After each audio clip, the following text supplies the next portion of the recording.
I had been wanting to visit Colorado for years, but I hadn't had the incentive to go until recently. Darren Sanderson.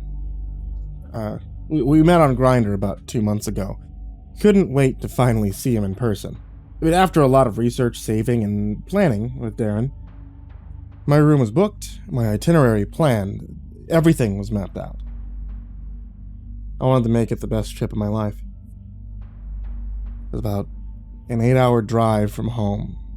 I thought it would be cathartic to drive in isolation and experience new things. Darren's deep brown eyes and strong arms were on my mind for most of the drive. I wasn't just trying to get laid, though. Colorado had some recreational activities that weren't as accepted here. My friend Colleen had recently moved from there and said that there was everything you can imagine. Cannabis popcorn, gummies, brownies, cakes, lollipops, truffles, basically anything and everything that I'd want to put pot in. So I received clearance for the requested time off from work. The barber gave me a fresh cut and shave, and then I was Colorado bound. I had no animals, children, or partner left behind to worry about. I could enjoy my trip without a thought of home.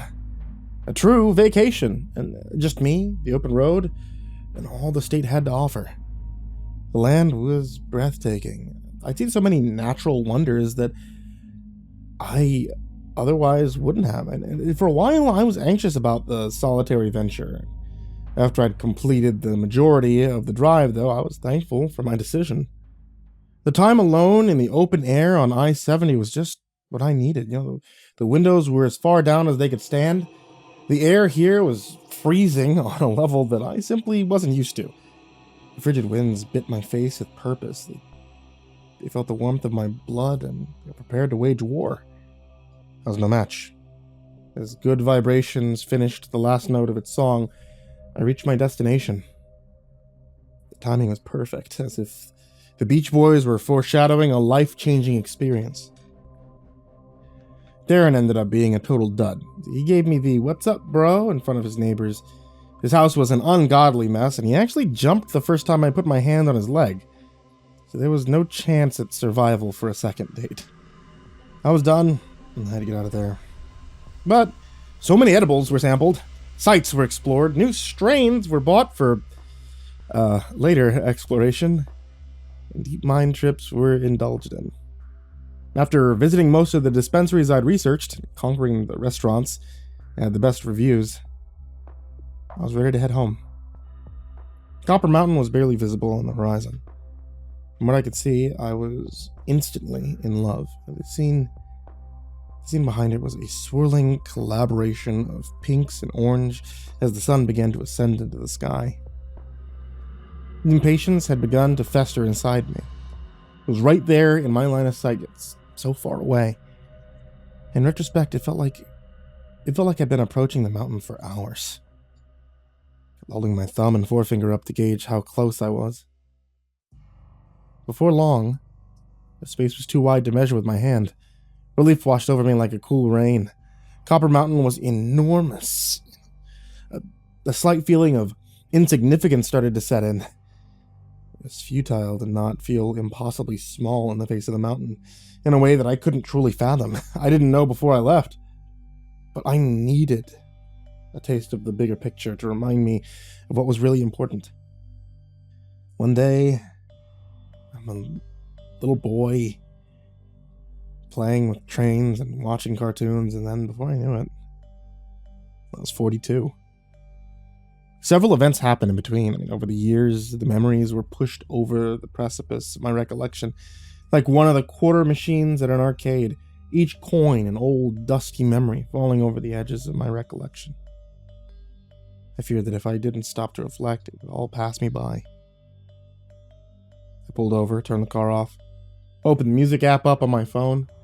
This was an experience to reminisce on my deathbed. I spaced out for about an hour.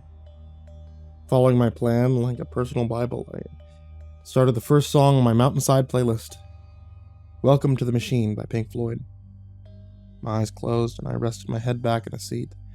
The vibrations matched each beat of my heart. A shockwave through the car jolted me out of my trance. My eyes flew open and my blood ran colder than the Colorado winter. The percussion of my once favorite song warped the beat of my heart, erratic with anxiety. Off to the side of the car, the mountain disappeared into the blanket of thick white flurries. An alarming amount of snow invaded the road faster than I could process. I fumbled with my keys and attempted to reverse my car in quick retreat. I was pretty sure that the effects of the avalanche wouldn't reach me, but I wanted to be safe. The engine responded with a string of disheartening clicks. The battery didn't want to cooperate in the cold. I'd only been sitting for a little over an hour, but that's all it took. The siren at the end of the song reached its crescendo right as I felt a shock resonate through the car. My head slammed into the steering wheel, and then there was nothing. No sound. No light. Only the thick black of my unconscious mind. I awoke to a heinous beeping sound. My phone was alerting me that the battery was about to die. It was at an unhealthy 3% charge. I pressed my hand against the throbbing pain in my left temple. Upon pulling it away, my fingers gleamed red with blood. Darkness enveloped my entire car. Still reeling from my head injury, I took my keys and again attempted to restart the vehicle. I was met with the same result. Each empty click of the engine inching me closer towards panic. Out of everything, the silence was the absolute worst. It was head-splitting. Only the sound of my increasing heart rate assuring me that I wasn't deaf. I frantically pulled the door handle until my fingers were numb. Absolutely nothing happened. I felt like the car door was locked in place, trapped in ice. There was no way out. I wasn't the only one to have traveled the road, right? I prayed that the county would come out soon to close the road and clear it. I had no idea how long I'd been trapped in my car at that point. My once unappreciated perception totally eluded me as time either flew or crept by. I couldn't be sure which. The air in the car had steadily become colder before I knew it. My exhales were visible to the eye. It became more painful with each puff as my lungs struggled to acclimate to the cold. My mind faded in and out of consciousness. I knew I had to do something to stay awake. My stomach screamed at me in need as nausea began to set in, each churn of the stomach eating away the lining of my gut. My mind drifted back to the Uvas Rancheros. It had been in the car with me for God knows how long. However, it was certainly cold enough that it wasn't completely unreasonable to think that it was edible. I leaned back and grabbed the container. The squeak of the styrofoam is like a spike to my eardrums, in contrast to the total silence of my buried vehicle. Opening the container emitted a smell that I couldn't and didn't want to place. Ignoring my better judgment, I ravenously shoveled the food into my mouth, the yolk breaking in a horrendous stench like the death of the chicken that created it. Mentally pushing through the pungent smell, I continued to chew without breathing. My gag reflex convulsed in protest. Though I needed food and energy, my rancid breakfast provided no comfort. My stomach was then angry with me for completely different reasons, like a flower desperately in need of water doused with gasoline instead. There was nothing to do but sit and wait. I looked around the inside of my car and made up my mind immediately. This car was not going to be the last thing that I saw in life. The snow must have buried me deep to turn my car into the sensory deprivation chamber from hell. My heart raced and my thoughts started to spiral into a pit of negativity and death. The cold sweat of an anxiety attack was approaching so fast, so I packed a bowl. Upon meeting my flame to the glass, the red hairs of the nugget danced in anticipation. I inhaled in an attempt to push my rising panic away. At first it worked. I found myself caught up in the flowing upholstery on the ceiling, and my worries were replaced with a newfound confidence of an assured rescue. The snow couldn't be this thick forever. Eventually it would thin out enough for my car to be visible, and after a few moments, however, this started to wear off. The dread I felt before assaulted my sense tenfold, and isolation tested my sanity and gripped my heart with a terror that I didn't know existed. My trip of self-discovery and solitude warped, besieging my spirit like a murder of crows. Vomit erupted through my chattering teeth as my meal turned against me. It spewed forth like the hells of Pandora's box. My stomach folded into an origami crane of cramps. My panic skyrocketed with each heave. Surely someone had defined me here while I was still alive. Then in the depths of my icy coffin, it enveloped into a comforting surge of warmth. It started at my toes and steadily made its way through my body. Before long, I was burning up. The urge to take my clothes off was irresistible. My mind quickly lost all rationality. Song lyrics echoed through its recesses. 1 is the loneliest number that you'll ever do. 2 can be as bad as 1. It's the loneliest number since the number. It had to have been at least 24 hours that I'd been trapped in the car. Not that there was any way to keep track. My car was dead. My phone was dead. The only thing with any life left in it was me, and even that was debatable. I was trying my damnedest to keep together. While the confines of my surroundings were grinding at my sanity, no longer able to tolerate the burning heat, I removed my shoes. My nerves in my feet were ablaze with fire and desperately needing relief. My bladder was stretched to its limits. I took a discarded cup in my backseat and prepared my bladder for release. I couldn't feel my toes, and my fingers were past the point of cooperation. And again, I attempted to start the vehicle unsuccessfully, and then, just on the edge of my perception, I heard short, quick sound. Whirling sound of tires flew past the edges of my hearing. Every second brought my heart to life, one beat at a time. The road must have been cleared, I thought. I leaned in closer, listening insistently. Instantly, I recognized the telltale scraping of a snowplow. Hope filled my heart with each car that drove near. I kept bracing myself for an impact that never came. If there were cars on the road, they weren't anywhere near me. The sounds faded as quickly as they appeared, and my heart sunk as multiple thuds assaulted my car like angry fists from a bully. I must have gotten pushed off the road during the avalanche. If so, then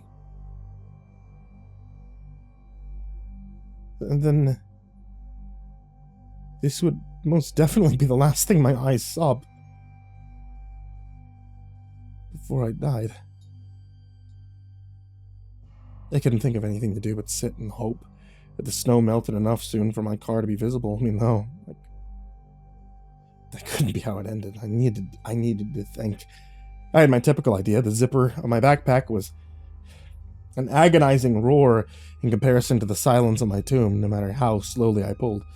A swirl of my hand around the inside of the bag brought me to a container. The label in it read, Jedi Haze. Oh, this ought to be good, I thought. My hands shook from the cold, spilling some herb as I tried to pack a bowl. The more puffs that I took, the more scenarios leading to my death faded from my mind. I needed to get it together and come up with a plan. If I was going down swinging. My lungs burned as they filled with smoke. Before I knew it, I was hacking up a storm, not very smooth for something so expensive. And once I started coughing, I found it impossible to stop. I felt a burning in my face as the loss of air temporarily separated me from my senses. I coughed so hard that it made my head pound. My mouth was achingly dry by this point. I did a quick mental search for the contents of the car when I remembered there should be a bottle of water in my trunk. I crawled into my backseat to access the trunk. I was relieved to find it unfrozen under the warm mass atop it. It was the most beautiful bottle of water I'd ever seen in my life. My cracked lips and tongue yearned for relief. I downed the bottle way faster than I had meant to. It hit the bottom of my stomach like hot grease in a cold pan. My stomach emptied again in retaliation for the rush of fluid.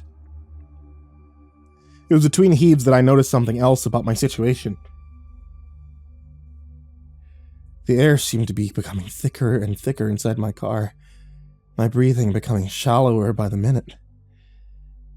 I looked to the air vents and I could have sworn I saw a luminescent mist coming through the vents. My eyes followed as it danced peacefully in the front seat. I ran my fingers through it and I found myself giving way to a full-blown fit of giggles. It occurred to me that this pearly mist might have been toxic for me. I yanked the collar of my shirt over my nose in a panic. My giggles quickly gave way to terrified sobs. God knows how much of it I already inhaled. I thought it was the Jedi haze, but the color and the texture were different from the haze of smoke that enveloped the inside of my car. I jammed my eyes closed. When I opened them, the mist disappeared. Delirious and out of breath, my mind struggled to find a solution. In a stroke of genius, I grabbed my book bag and I started rifling through. What I needed had to be in there somewhere. I brought it specifically for this trip. My hand emerged with a solid metal mass of a grinder. All I needed to do was break the window and then burrow my way out of the snow. If I could hear traffic, that meant the snow likely wasn't that thick. Winding back my arm as far as I could, I smashed the grinder into the window. At first there was nothing. I pounded the glass until my hand ached from the impact. And then, just in the right corner, the smallest of cracks appeared. I concentrated on that crack for dear life. After the third bash, the window shattered. Glass consumed my entire face and neck. I didn't care, though. Freedom was almost tangible. Once I made it out, I'd moved somewhere that didn't have snow.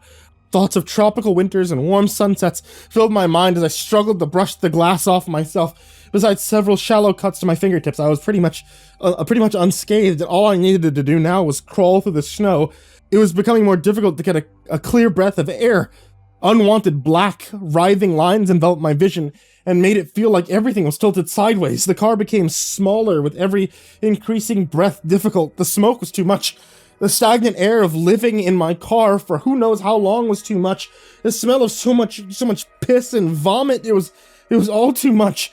I jammed my fist into the snow outside of the window and instantly injured my knuckles, possibly even my whole finger. My hand burned with a searing pain. I screamed until I could no longer breathe. Big problem.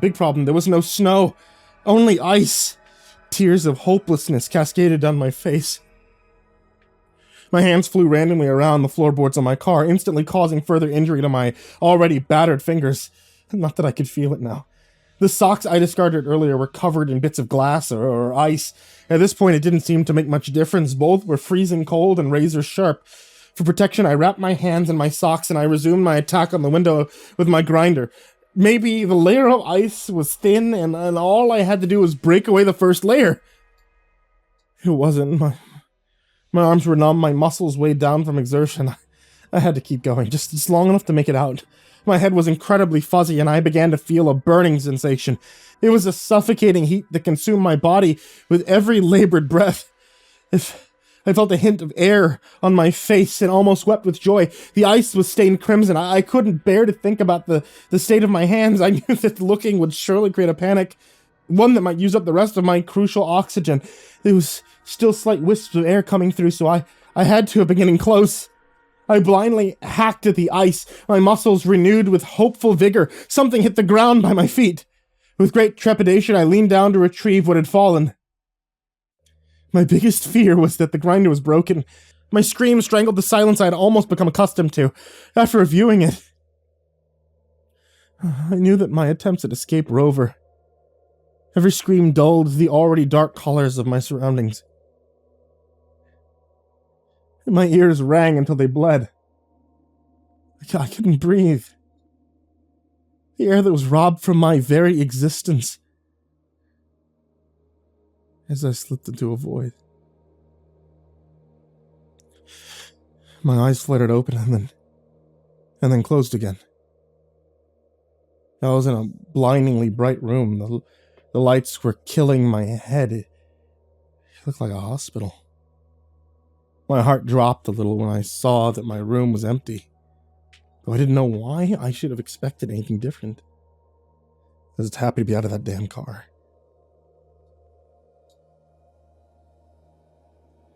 I still felt hazy and exhausted. There was a call button on my rail. I attempted to press it only to see that both my hands were heavily bandaged. A sickening sense of dread and recollection slowly started to invade my mind. I rammed the button with my elbow and a young nurse came rushing in. She told me to hold on for a moment and that she'd grab the doctor to speak with me. I nodded. An older doctor came in wearing a long white coat and a threadbare smile. He pulled up one of the seats next to my bed, sat down, and began to explain. A good Samaritan driving by had seen my antenna poking up through the snow. Called the police. They pulled over. They started to dig at the snow to free me from the car. Their charger fit my phone, so they plugged it in and called the top number of my contacts, who's my brother Jason, to alert them of the situation. The car took quite a beating. Luckily, Jason was able to drive it home when I was taken to the hospital. Last thing I needed on top of all this was a tow truck bill. The act of kindness saved my very life. The doctor said that if I'd been in there for a half an hour longer, I would have died. The driver found me unconscious with a gray, broken-off finger clutched in one of my hands. Tears were frozen to my cheek. I tried to return home after many weeks in the hospital. I went about my normal routine to get rid of the car at a junkyard to rid myself of the memories that it contained. Even went back to work for a couple days, but in the end, the psychological anguish was too great. My new home is in the Chestnut Ridge Mental Facility. I like it here. They gave me a special pair of earphones that block out sound. Doctor told me to write this down as best I can with my remaining fingers. I lost 3 altogether, along with half of my left foot. My body feels frozen all the time. I go into an inconsolable panic during snowstorms to the point where I must be sedated. My mental tomb shrinks smaller every week that I'm here, and the walls have narrowed 2 centimeters from where they were yesterday. I haven't spoken a word in years now. I can't handle the volume of my own voice. Honestly, though, if I could, I'd never tell them. I'll never tell them what happened to Darren.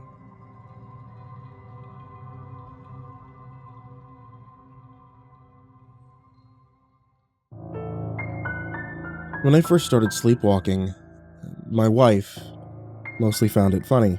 She stays up much later than I do in the evenings, and apparently I started finding my way to her home office just down the hall from our bedroom. Now, I can even remember these encounters at all. Then it's only ever in hazy snippets. You flirt with me, she insisted. I didn't like to hear this because, to me, it was someone else inside my body. From my perspective, something weird and embarrassing was happening to us both on those nights. What do I say? I asked her. It's gibberish, she answered, then laughed. But your body language is definitely like you're trying to be really smooth. You're trying to talk me up. If it happens again, I insisted, please wake me up or take me back to bed. Babe, I promise it's okay. My wife smiled. Cute. And it's harmless. She wouldn't feel this way for long. I tried home remedies at first.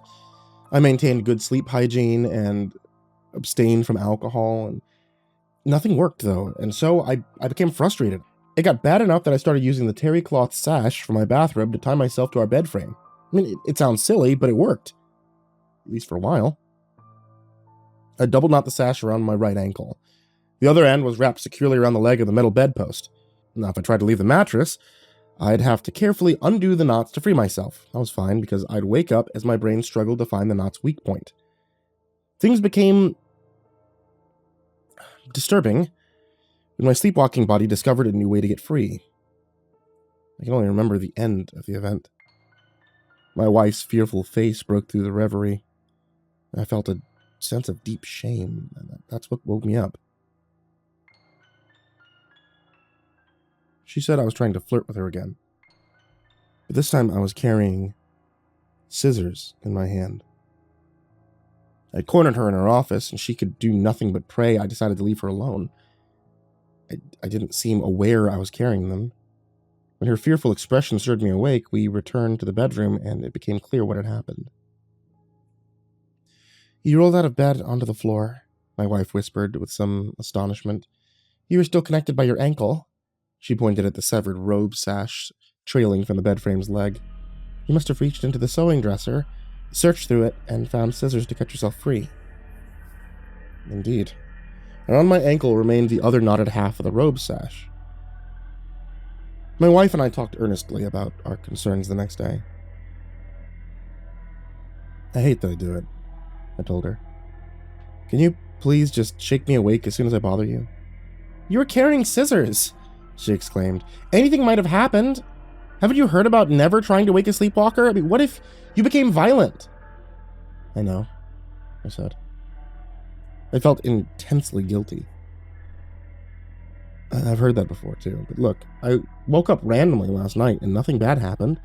That was the same as when I tried to untie my ankle. I never lashed out. I think you should wake me up. You know, the dangerous part is when I'm still asleep. I'll try it. She finally agreed. Please make an appointment with a doctor right now. I will. And she was right.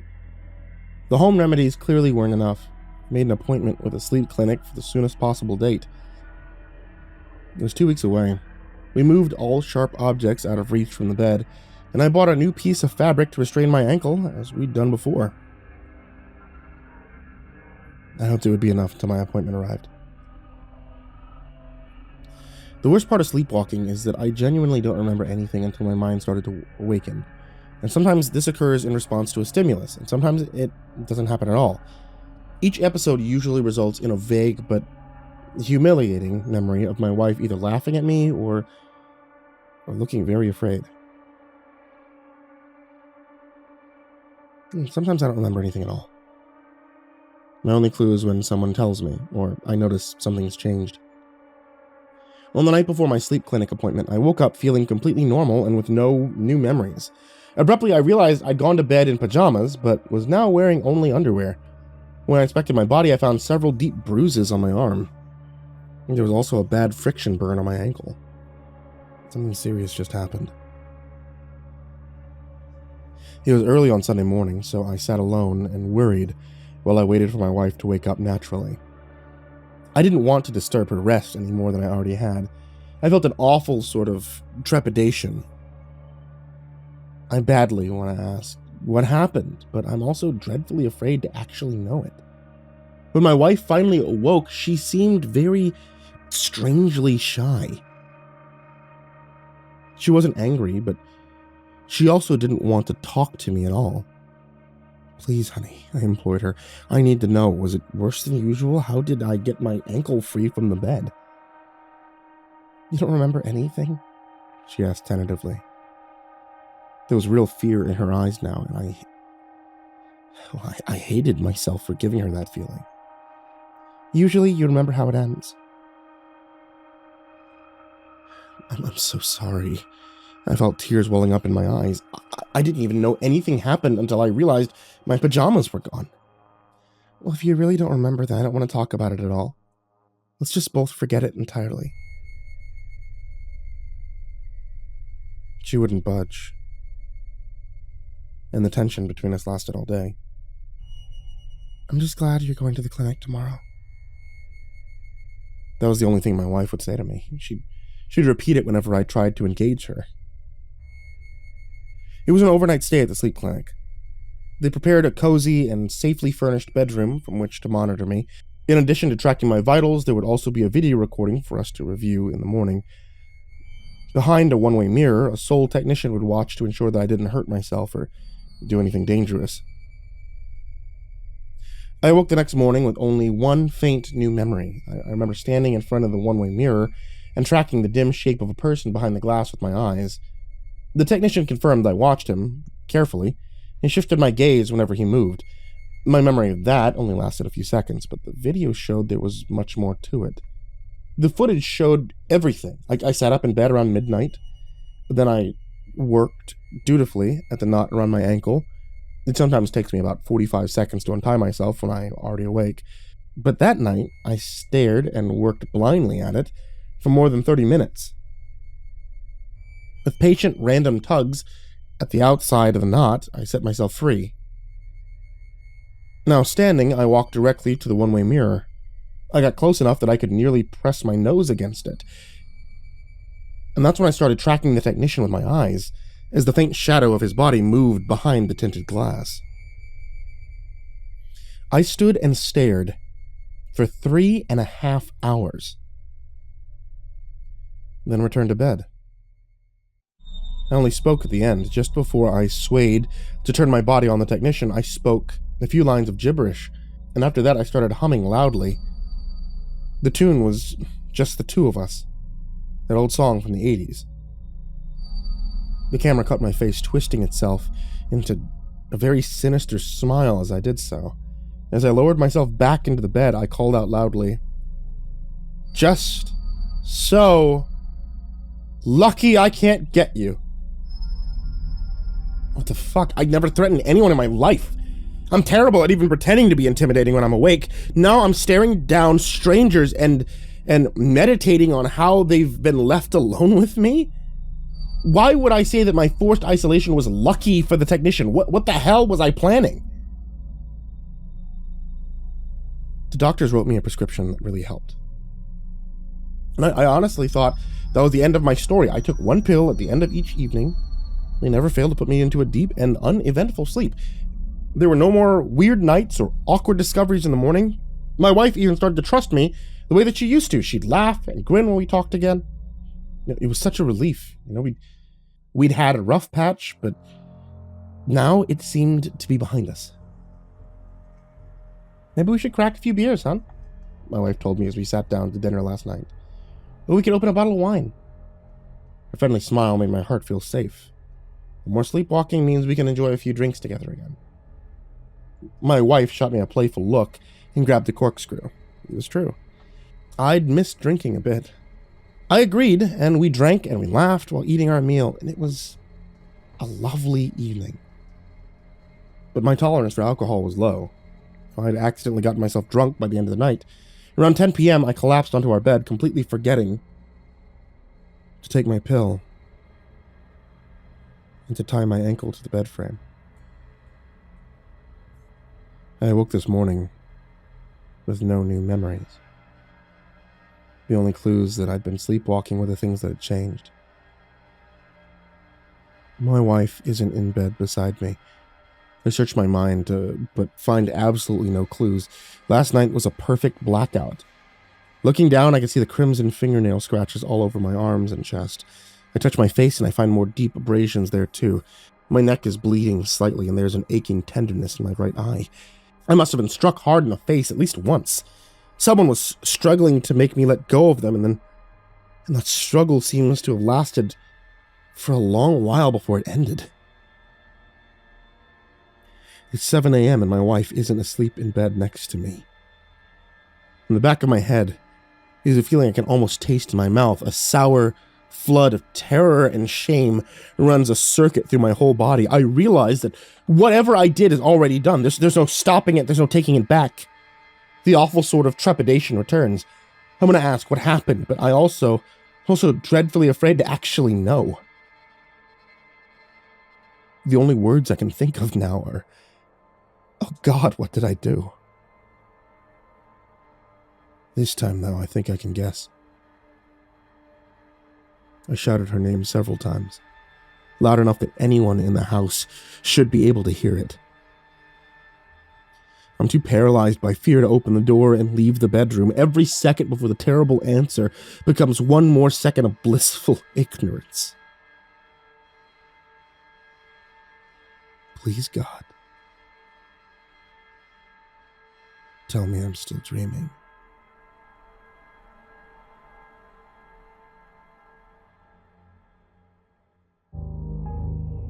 I've always wanted to be a dad.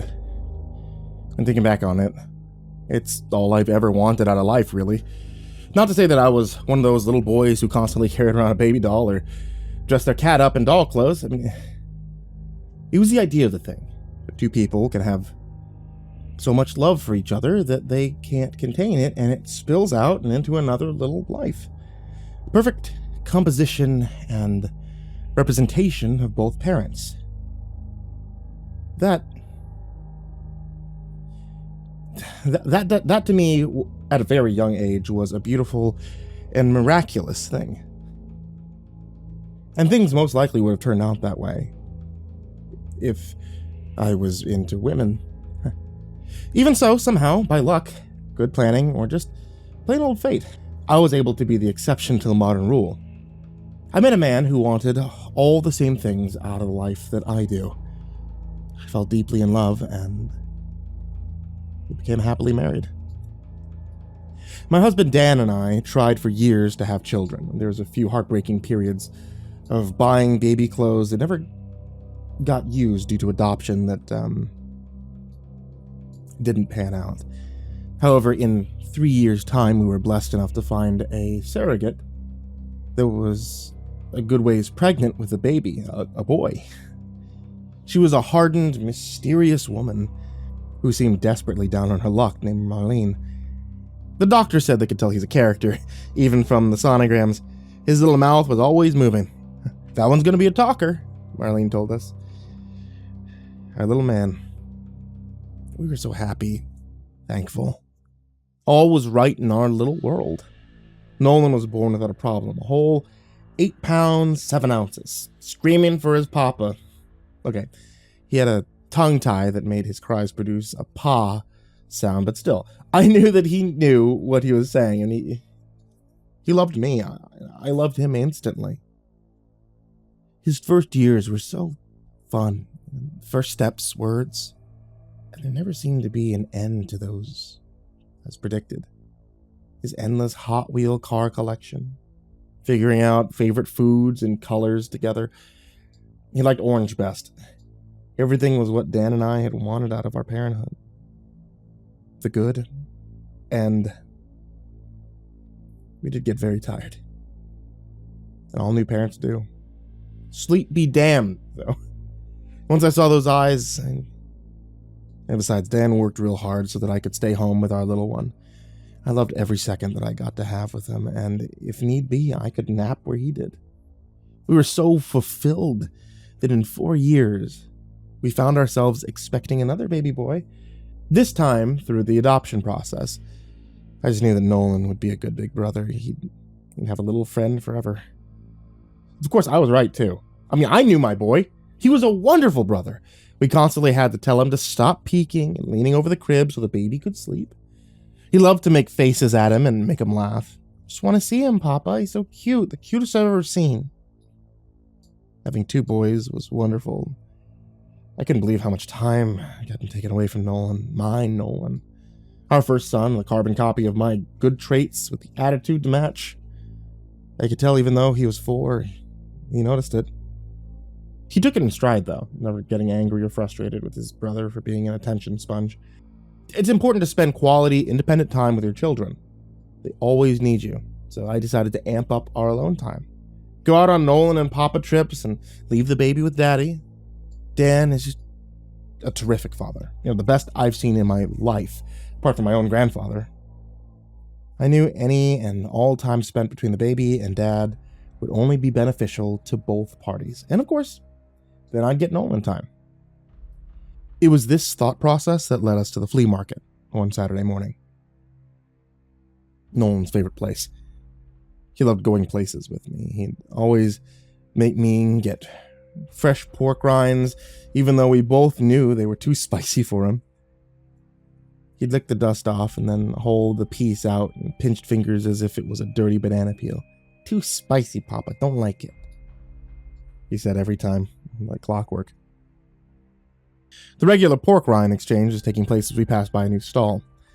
It was full of little figurines and Pokemon, and there were row upon row of Star Wars Lego men.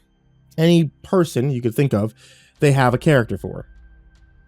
His eyes lit up at seeing a Darth Vader character. He reached for it, knocking over a B-Wing fighter Lego ship in the process.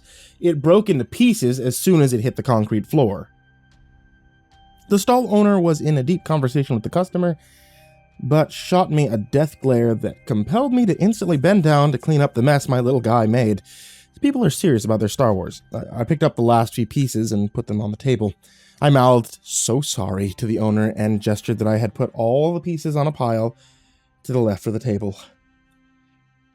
I then had a thought. Nolan would be starting school in the fall. This would be a good example of how to use good manners and take responsibility for his actions with an apology. Kids would be kids, of course, but I thought the gesture of a child's apology would soften the man a little. I turned around to grab his hand to bring him to the owner, but he wasn't there. My eyes frantically darted back and forth over the rows of stalls. I checked the neighboring stall, calling his name. I wasn't in full-blown panic attack yet, but was approaching one quickly. My eyes stung as tears threatened to invade, leaving my throat dry with a golf ball-sized lump in it. Where was Nolan? It was right here a second ago. What could have happened in 2 minutes that I was picking up pieces to where I couldn't see him? Did someone take my little boy? My mind was racing. I wanted to yell his name at the top of my lungs. People will look, sure. I mean, that's great. That means that more attention and help finding him. I drew a breath in to scream and noticed 2 little Velcro shoes under the wall of a stall running by. They looked like Nolan's. I turned the corner and cannot tell you the amount of relief I felt when I saw him. He ran up to me, almost breathless, his eyes sparkling with excitement. "Dad, there's a cute doggy over there. Come look. I got to pet it." This was new. I was always Papa before, never Dad. My little guy is getting older, I guess, I thought sadly. He wriggled and bounced with glee. I took his hand and followed close, all the while telling him how scared I was and how he should never run off like that. I said how the nice thing to do would be to help me pick up the pieces instead of giving Papa a heart attack. He suddenly came to an abrupt halt, his cute little face becoming overwhelmed with confusion. "He's not here anymore, Papa. Maybe the dog runned it away." I giggled. I secretly loved it when he still said words wrong.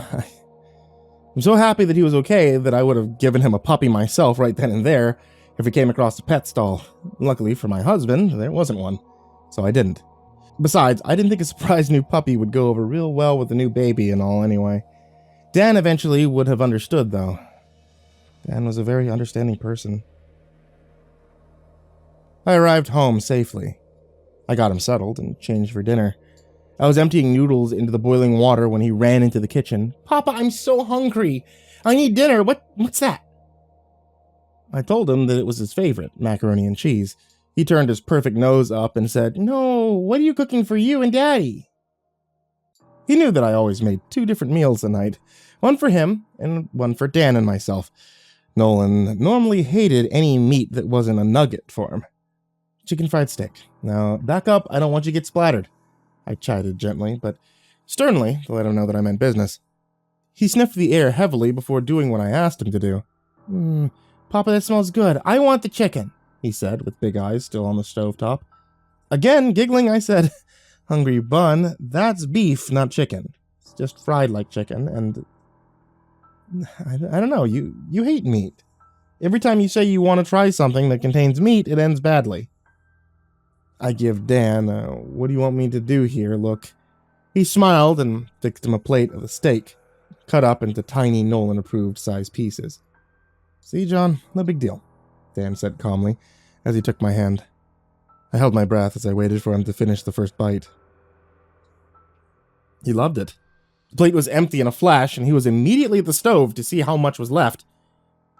"Papa, that was so good, but I'm still hungry. So hungry." I placed down a plate of strawberries with a cheese stick for him to eat. For our big, growing boy. To my dismay, he sniffed the plate and turned his nose up in disgust. "Yuck! This is gross. I don't want it. I'm hungry." He was starting to whine, and the tip of his ears began to turn red. Sure sign that he was about to start a crying tantrum. "I want more chicken!" The baby started wailing in his room, and Dan was leaving for work, so I took my piece and I cut it up for him. He was acting so strange. Maybe he was getting sick. There were a lot of people with a lot of different things going on in their bodies at that flea market that day. I really hoped he didn't pick up a bug. And better now than when school starts, I guess, I thought. I hope this newfound love of meat was here to stay. I mean, it'd be so much easier having him eat what we ate instead of all the extra meals. Meat was good for you, made your body strong. He was adopting into a long line of meat and potato-loving generations. Hopefully, this is the start of a new eating habit. That night, Nolan turned off his bedtime TV show, abandoning his routine of begging to stay up for just 5 more minutes. Nolan's stuffed bear was tossed to the floor instead of tightly clutched in his arms. He was convinced just yesterday that his bear protected the realm on Nolan's room. I had told him this much when he got it as a gift. In his world of cars, and more cars, he was puzzled to unwrap a funny little gray bear with huge top and bottom teeth. It quickly became his guardian, the king of the teddies. He never did anything in his room without him, but now he was tossed aside as if not holding any significance at all. I said goodnight, and he reminded me again that he was hungry. I promised him that I'll feed him a big breakfast tomorrow. It's so fucking weird, I thought. But if the day had shown me anything, it was that little Nolan was getting older, and getting older meant changing. I darkened his room and left the hall light on, like every other night. Then I checked on the baby in his room at the end of the hall, turning the monitor on before leaving. It had been a day, and I was so tired that I left the cluttered floors and dirty dishes to be tomorrow's problem. I laid on the bed with the TV on, but muted so I could hear if the boys woke up. With all the excitement and events of the day, I must have been more tired than I realized. I woke with my face mushed against my pillow. An island of drool already formed at the corner. I got up to pee and checked the time. Dan would be home in 2 hours. I got back into bed to enjoy more sleep.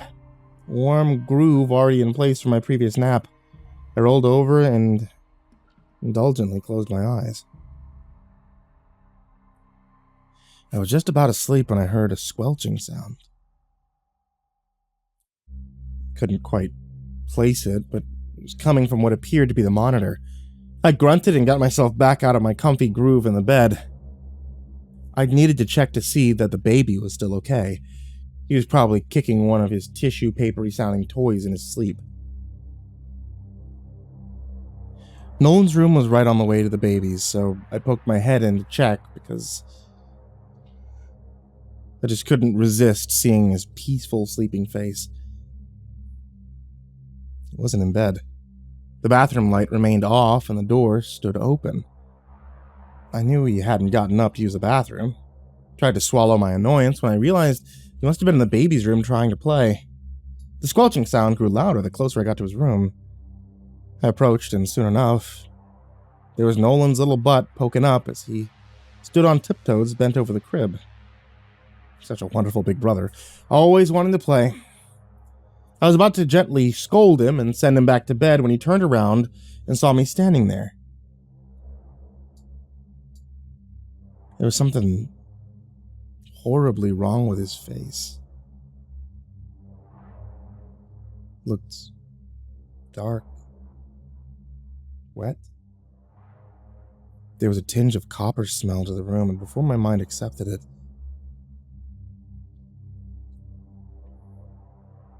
my gut already told me what I was seeing. The squelching sound grew almost unbearable now with every chew that Nolan took. "Papa, I was so hungry," he said with a mouthful. I fought the urge to pass out, stifle a scream and back away from him. "Oh my God, baby, why? Why? He's just a baby. I don't understand. Jesus, why, Nolan?" The room swirled, and my blood felt like ice. My only fear in life was losing my family, my children, my Nolan. I wanted to run, to vomit, to scream, and shake him until his neck popped.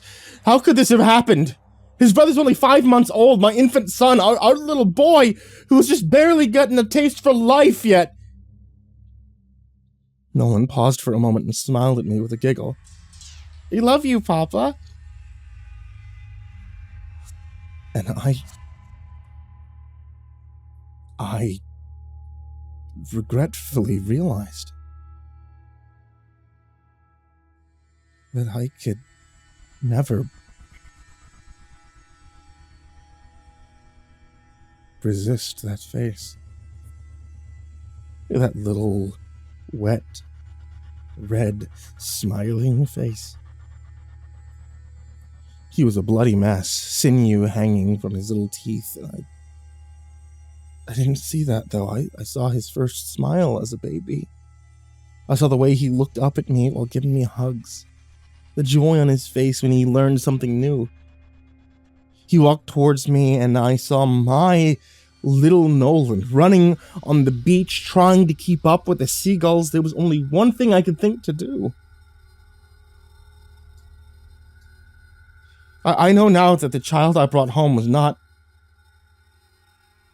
could not be my son. My Nolan was somewhere else, far away. I know there's only one way I could get him back. To be with both of my sons. I knelt down. And I hugged him and I stroked his hair and I kissed his bloodstained cheek. Dad, I'm hungry. I'm so hungry. He threw his arms around me and he snuggled in. I closed my eyes. I was ready to be with my boys. All I ever wanted to be was a dad. I closed my eyes. I backed up a step and I pulled my collar out of the way to offer him my neck. Here you go, baby. Papa never wants you to go hungry. Dan would be home soon. I'm sure he'll understand what I had to do. I mean, after all,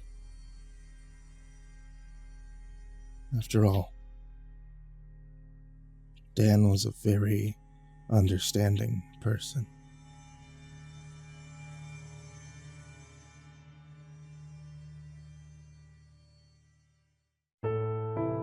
Hey there kids, it's me, MrCreepyPasta, and I want to tell you thank you so much for watching tonight's video or listening to tonight's episode of the podcast. I really appreciate it, and anytime you guys give me a subscribe or a follow or a like or a comment or literally just a watch, I can't thank you enough for it because you're the reason I keep making episodes and you guys are the reason that I love horror as much as I do. We're in the middle of summer, and I'm from Texas, which means that it's a great time for iced tea. And you know who makes iced tea? My wife. My wife sells tea. My wife sells tea on etsy.com/shop/ivorymonocletea. If you want to get the MrCreepyPasta special, you can order a dark and stormy night and specifically request a dabbing sticker that you only get if you ask for it.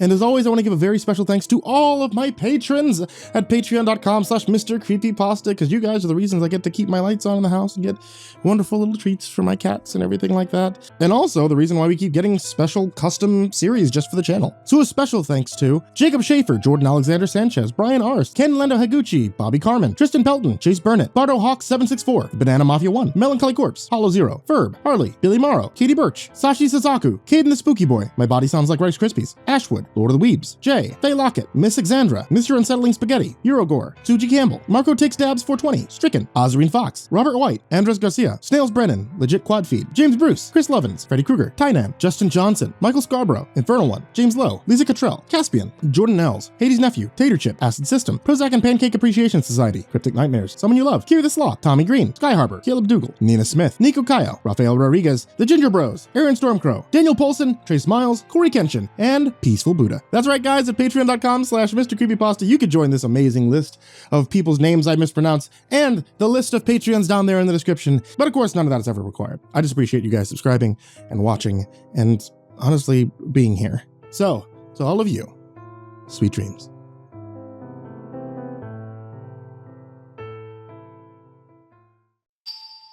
Hey there kids, it's me, MrCreepyPasta, and before we get started on tonight's story, I just wanted to tell you about a brand new book that's available now from author JoJo. There are horrors here. Available now on Amazon, on Kindle and paperback, in the link in the description down below. And now, on to tonight's story.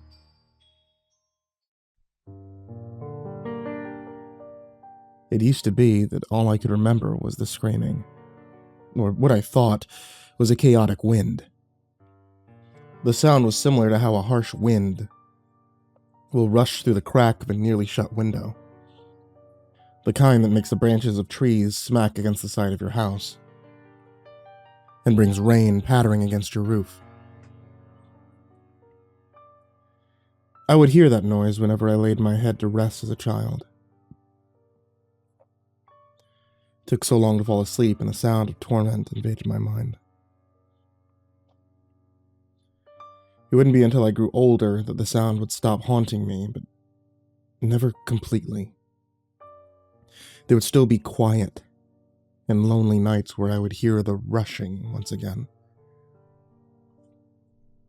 When I started getting involved with someone was when it was suggested to me that I may be repressing something, that some memory from deep within me was trying to resurface so that I could deal with it. I had never noticed because I slept alone for the most part, but apparently during my slumber I had a habit of shaking violently, as if I was trying to get free of whatever dream I was in.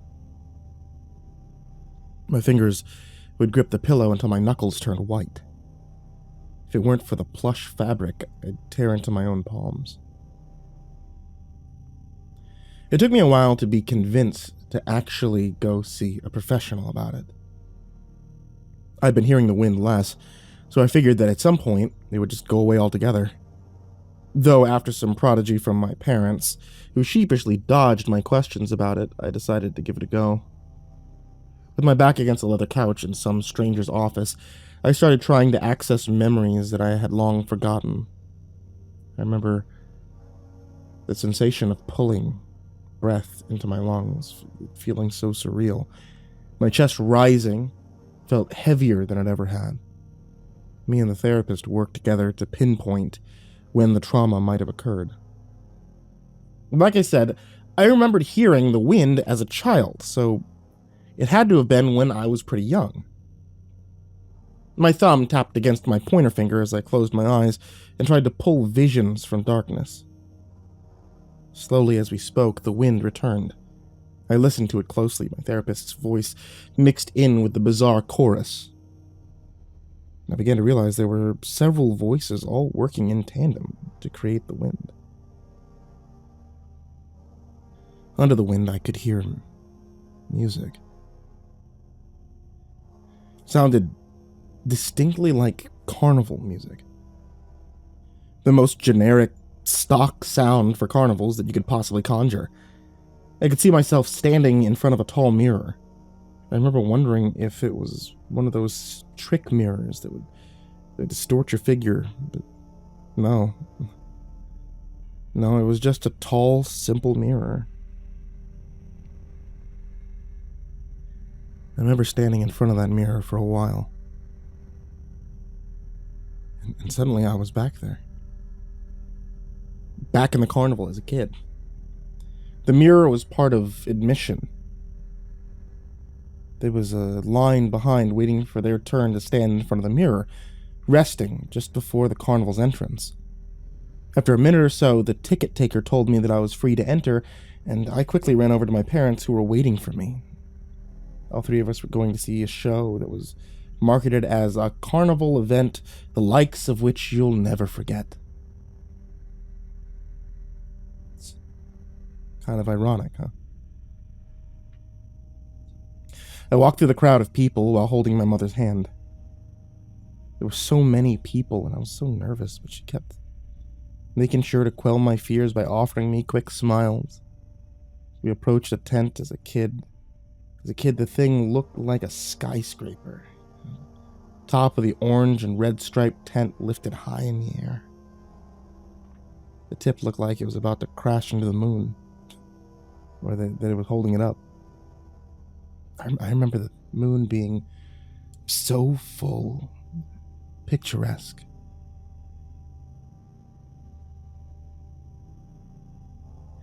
Everyone shuffled into the tent, and after so meandering, the three of us found seats alongside what looked to be another family. One patron after another entered the tent, and the seats filled up until the place became packed. We watched people scooching over to make room for newcomers until we ourselves had to squeeze closer together. There was a buzz of people talking amongst themselves. The place was like a beehive. Conversation started to die down after a while, though. Casual tones of discussion shifted to quaint whispers of confusion.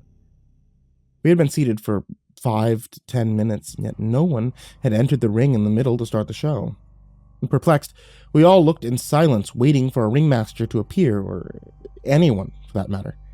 People started getting irritated, and just as a small gathering of people stood up to leave, a man walked into the ring. He looked so ordinary. He was dressed more for a barbecue than a man who was about to light things on fire and order tigers around. The hush fell over the crowd, and the standing individuals lowered in their seats. Anticipation ran infectious through us.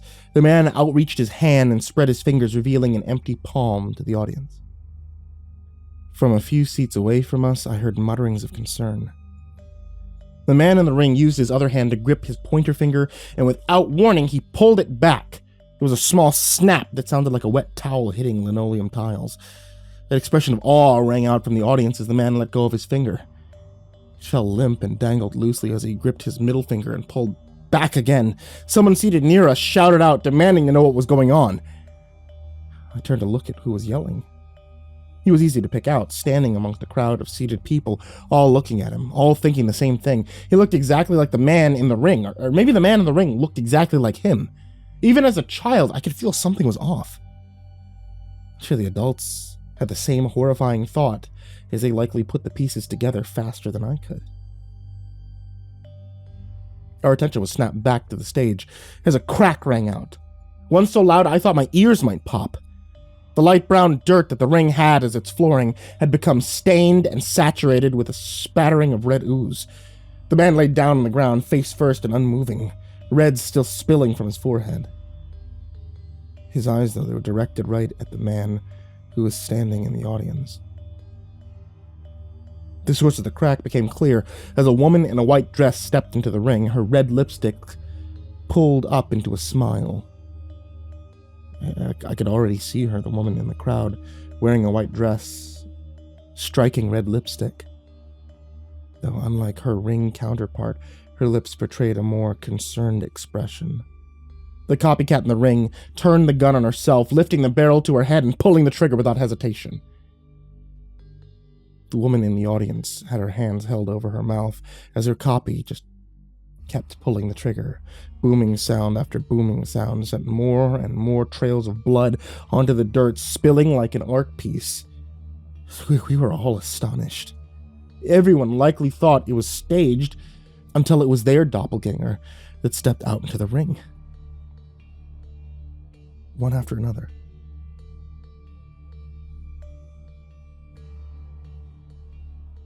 Their mirror-like copies walked out and maimed themselves. Some brought razors. Others had only their hands to tear away at their flesh with, pulling pieces away like they had been slow-roasted. I only imagine the feeling my parents had when they watched me walking into the ring, or rather a copy of me. I looked at him, mesmerized, mulling over every detail, trying to find some flaw in his image of me. Our eyes met. I felt like my energy was being sucked out of me, like I couldn't run if I wanted to. More and more, the crowd erupted into chaos as the bodies started piling up inside of the ring. Each injury was more grotesque than the last. Copies even started interacting with each other, helping increase the creativity in which they could inflict injury. I watched people chew broken shards of glass. People grabbed fistfuls of their hair and pulled until their scalps became a crimson mess of red wires. I couldn't blink. Through all the broken bones and pierced skin, all the displayed organs and the shattered skulls, I couldn't blink. Even as people started running out in a flurry of panicked cries and anguished torment, I couldn't stop looking at myself.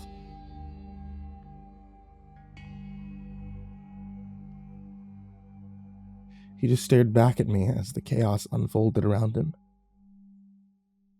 My father scooped me up, holding me and rushing me to the tent's exit. Still, I watched myself. As long as I could, I watched myself bend over, pick up the gun the woman in the white dress had used. Bodies rushed by my view as people ran out. It was like frames of animation where chopping up as my copy brought the pistol up and put the barrel under his chin. His somber expression peered back at me, and as he left my view and we left the tent, I heard a pop. Loud and familiar cracking. My family was quick, rushed along the tide of people fleeing. As we left, there was a sign that hung over the exit of the carnival grounds, a simple phrase, but one that I'll carry with me for far longer than the screams I used to be ravaged by as a child. Big and dark, bold letters that read, "Which side of the mirror were you on?"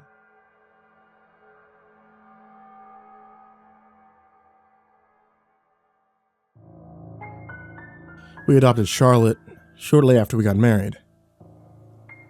We always knew that we wanted to be parents, and we were finally in a position financially to allow that to happen. We had so many plans and dreams for the person that she might become, plans for what we'd teach her, an architecture for her entire life, blueprints. Stolen away from us less than a week after her first birthday.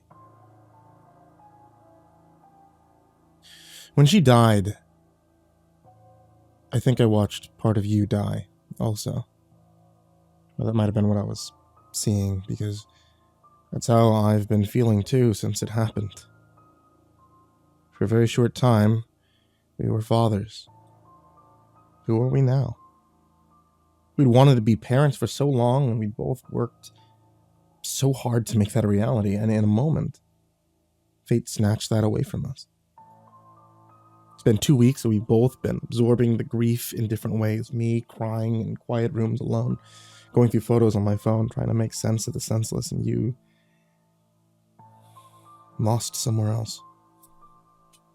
Spending countless hours in silence, never leaving the chair near her crib, endlessly staring at empty yellow walls. I think you blame yourself. I'm sure you must, because, well, that's how I feel too. I blame myself. And what kind of parent lets this happen? Why weren't we watching? How did she get the window open? Did I leave it open? Did you? How long had her little body lay in the rose bed a story below? How long had she lay wilted and broken before we found her outside crumpled before the bay window? It was an accident, of course. There was never a reason to assign the blame, because we had each taken it, quietly assigning it to ourselves in its entirety. We'd been floating like ghosts the past 13 days, avoiding each other, quiet specters haunting different rooms, and I couldn't bring myself to go back into the room where you were, and you couldn't seem to bring yourself to leave it. I didn't know how long we would be like this. Would we always be like this? I was asleep when you came back to life. You shook me awake with a happy gleam shining in your eyes like a light, like a ray of hope. "Wake up," he said. It was a whisper, but it sounded so loud, and beer-logged hiss in the dark as your hands shook me roughly. The words you said were laced with slurs. "Wake up," you said. "Charlotte's back. I figured out what to do." "Well, honey," I said, "you're drunk." The mental image of our little girl's broken arms and legs amongst all those roses and thorns came to me unbidden. I began to cry, and you leaned in to hug me. "Yeah," you said, "I am, but she's back. I brought her back." It was nonsense. I believed you were just dealing with your grief in your own way, and that's why I tried to brush what you were saying off and asked you just to come to bed. When you turned the baby monitor on to show me what you meant, I was still looming in that space between dreaming and awake, and then I heard the gurgle and soft giggles of our daughter. I found myself yanked back from that soft, yawning space by the harsh hands of shock, thinking this had to be some auditory hallucination, some murky wish of my subconscious, an impossibility taunting me from between cracks in reality. My breath caught and my heart jumped into my throat at the sound. I felt an amalgamation of joy and terror, feelings I hadn't known could possibly occupy the same moment. "What is that?" I asked you. Your dark eyes grew crazed, like a fire was burning just behind them. You smiled, saying, "I told you, it's Charlotte, she's back." In the haze, I rose from the bed and allowed you to lead me down the hall. When you slowly opened the door to her room, I doubled over. If I hadn't grasped the railing at the time, I probably would have toppled down to the floor below.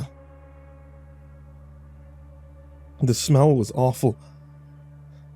Charlotte cooed softly and giggled as you reached the side of her crib and lifted her out. How is this possible?" I said, coughing and nearly gagging. "I saw a shooting star and I made a wish," you said. "That's when I knew what to do. I went to the cemetery, I brought her back." I wanted to puke. I wanted to scream. Charlotte's broken limbs were swinging wildly like a janky marionette controlled by an inexperienced puppeteer. Her flailing arms and legs swung in jerky and unnatural limb circles as she looked up at you in wonder. Her face was purple with bruises and rot. Her large eyes were a milky gray. You held her to your face, and I could have sworn a black tongue, long and pitted with holes, snaked out of her mouth to lick your cheek like a dog might. "You should hold her," you told me. Your arm stretched towards me, presenting her, but at the smell of her and the sight of the dirt falling from her in clods that broke as they hit the floor, I wasn't sure how to respond. Finally, something came to me. "She's probably hungry. I'll go make her a bottle. Then I'll hold her." I went downstairs and quietly slipped out through the kitchen door while the formula heated in the microwave. I got in the car and I left. The whole thing is wrong. It isn't natural. I don't know how you've done this, but I'm sure it has very little to do with wishes made on falling stars. Whatever dark things that you did, whatever deal that you've made, you shouldn't have. That thing you held out to me, it was not our little girl. You can think I'm a bad partner, and that's fine. I can't do that. I can't raise that. I won't. Judge me for it if you want. I wish that you would stop texting me. Every time the phone chimes with another one of your notifications, my skin itches, crawls like something awful squirms beneath. I don't know where I'm going, but I'm not coming back there. That thing is not our daughter. I've never been more terrified of a child. I've never been more terrified of you. Or whatever it is you've done. Not in my entire life.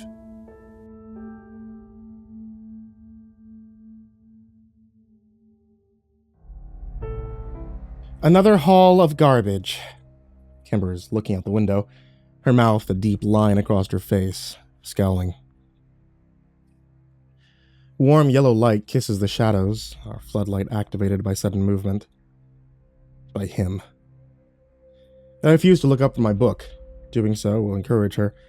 Kimber's eyes remain fixated, reminding me of a predator tracking its prey. With one graceful swoop, she swings her body around. He gives me the fucking creeps. She's deliberate in her movements, and sweeps over to her side of the bed, sliding atop the pressed sheets. The pair of silk shorts that I bought her for Valentine's Day ride up. They're peppered with cartoon candied hearts with banal sayings. One sits perfectly on her ass. Be mine.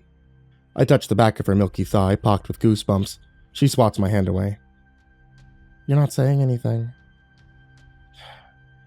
I let out a sigh, knowing I had blithely crossed some invisible line with my silence. What is there to say? Mr. Corny is an old man, a hoarder, yes, but he's harmless. Put my book down, this time trying for Kimber's pudgy exposed midsection, only to be met with fingers that flicked me away. There's something about Kimber when she's mad. She had a sultry look, pouty lips, wide eyes. Drives me nuts. It makes me feel like I did in middle school the first time I saw Pamela Anderson spread eagle on my dad's Playboy. The perfect triangle of blonde hair coming to fruition at her center. Fuck. She bolts up, agitated. He's driving down our property values. How is that harmless? I know this rant. I hear it often. Our neighbor, Mr. Corny's compulsive hoarding, has become an obsession for Kimber. There was literally a landfill in his backyard, Dan. A mountain of trash. I saw a rat scurry across the street the other day in front of his house. A fucking rat! She flops down again. I just don't understand how you can be so nonchalant. What do you want me to do? I laugh, trying to make light of things, shrugging my shoulders. Mr. Millard told me his wife ran off on him years ago. No family, no kids. There's no need to make him feel even worse by being rude or mean. I need Kimber to cool off now. It's not good for her or the baby. I check my watch, trying to distract her. All right, time for bed. Next time I book a flight out before 6 a.m., yell at me, okay? I turn to kiss her, but my lips are met by a mouthful of stringy hair. I just wish sometimes you would have my back, Dan. Be a man, you know? I swallow hard. The words are shrapnel, but I do my best to shake it off, like water off a duck's back. Kimber rolls to her side, facing the opposite wall. What time will you be back tomorrow? Guessing around 4 in the afternoon, assuming there's no delays. The meeting's at 9, so I should be able to get on the 1 p.m. out of LAX. Trying to break the awkwardness. Fingers crossed! My voice is high-pitched, squeaky. Brian and Kelly are coming over tomorrow night for dinner, so hopefully you aren't late. Kimber's tone has an edge of iciness to it. Uh-oh. I'm such a numbskull, I completely forgot. I slapped my palm against the side of my head, hoping that she saw. She didn't. I'll do my best to be on time, my lady. Oh, by the way, I think it's just Brian. He and Kelly ended things from last I heard. He's my best friend from college, I continued in the silent room. But man, he sure got a revolving door of ladies. None of them seem to last very long. Poor guy hasn't found what we have yet. Sure, Kimber says. Her voice is faint. I reach out my hand to touch her shoulder, instead withdrawing it. I slip out of the bedroom the next morning, tiptoeing out of the room as not to wake Kimber. When I leave the house, I see our neighbor, Fred Millard, in his front yard, contorted in some strange pose on his yoga mat. He's a widower, kind of guy that wears linens and chunky crystals around his neck. A crown of wispy white hair peeks out as he rolls his neck to look at me. Hey, Dan. I saw a raccoon wander into your yard last night. Pretty big fella, too. Mr. Millard smiles. It's just our 3 houses on a small street, a neighborhood devoid of crime, yet Mr. Millard has taken it upon himself to be the neighborhood watch. He even set up a sizable security camera a few months ago that points directly onto the road. Cool. Thanks for letting me know. I nod my head, and he bends his arm out from God knows where, waves me goodbye. I make it to the airport just as the gate's about to close for my flight. I hear the dreaded crackle over the intercom, anxious looks amongst the flight attendants. Sorry, folks, but it looks like we have a mechanical issue. 2 hours later, and still on the tarmac, we disembarked. The flight finally canceled. Are there any other flights to LA today? I asked a wiry man with a hint of mustache behind the ticket counter. He shakes his head. We can get you on tomorrow. He looks at me hopeful. I grab a cab back home, exacerbated and exhausted. As it pulls up to my home, Mr. Corny, who's standing in his front yard, waves me over. Hey Dan, you got a minute? Mr. Corny gives me a toothless smile. Sure. I swing my bag over my shoulder, coming over to his browned yard. The rusted metal mailbox in front is overflowing with coupon books and letters. I spot one with final notice written in big red print. Come round back with me. Mr. Corny leads the way to his backyard. I hold my breath as the smell hits me. A putrid combination of ripe fruit, mold, rot, and decay. And something else. Something earthy. There in front of me, baking in the hot sun, are piles of garbage. Cavernous and wretched structures, a lifetime of waste, a morbid collection of discarded things. There are paint cans blackened with mold, rows of couches wet and rotten, towers and towers of soggy papers and boxes that have been abused by time. With our movement, I see a flock of brown bugs, maybe cockroaches, that scatter away, retreating to some dark, undisturbed recess. Maybe Kimber was right. This place is damned. From behind his fence, Mr. Corny's standing still, and I notice he's looking at my front door. I delicately maneuver next to him, stepping on something that disintegrates under my foot, becoming a sludgy mess atop my shoe. What can I help you with, Mr. Corny? Won't be long now. Mr. Corny clicks his tongue. Even standing there, I feel like I've been infected by it. Itchy, as if it's burrowing under my skin. A few flies have become attracted to whatever it was I stepped on, circling and buzzing. There's a sound, movement that comes to the corner of my eye. My front door opens, and there's Kimber in the frame. She's wearing only a sports bra, nothing else. Her stomach was slightly swollen, a tuft of red hair underneath it. Got that beaver out, Mr. Corny pipes up with a low whistle. Repulsed, I feel a flicker of anger, and I'm about to say something, but I see someone else. It's a man that comes in just behind Kimber, wrapping two arms around her and kissing her on the cheek. He passes by her out the door. Turning, his side profile comes into view. The nose, ill-fitting, too large. Like a Groucho Marx mask. It's a face I would recognize anywhere. My good old buddy Bryon. My heart drops. Putting his finger on one side of his nose, Mr. Corny blows out a monstrous yellow booger that falls into the ground. He swallows, and I can hear the mucus in his words. She's been doing this for months now. Whenever you head out of town. Eyes strained with red veins, his chin wobbles. Man parks down the street, same place every time. I was just trying to figure out a time to tell you. It's all about timing, right place, right time, and figured you needed to see for yourself. I felt my legs go, buckling like plastic straws that crumple to the ground. The smell's making my head spin. I feel a tsunami of nausea as hot, acidic bile fills my throat. Tears mask my sight. I gulp it down, a hard swallow that fills my mouth with saliva. Heart palpitations drum unmercilessly inside my head. Ears invading the space and everything else in between, like driving in heavy rain. My world is blurred. Jesus, you alright, kid? Mr. Corny's puffy visage comes into my line of vision, and all I can muster is a slight shake of my head. Come inside, I'll make you some tea. A hand comes underneath my armpit, lifting me from the ground. I'm surprised by how strong Mr. Corny is. Realizing he's steering me inside his house, the screen door slams behind me, and with horror, I realize my surroundings.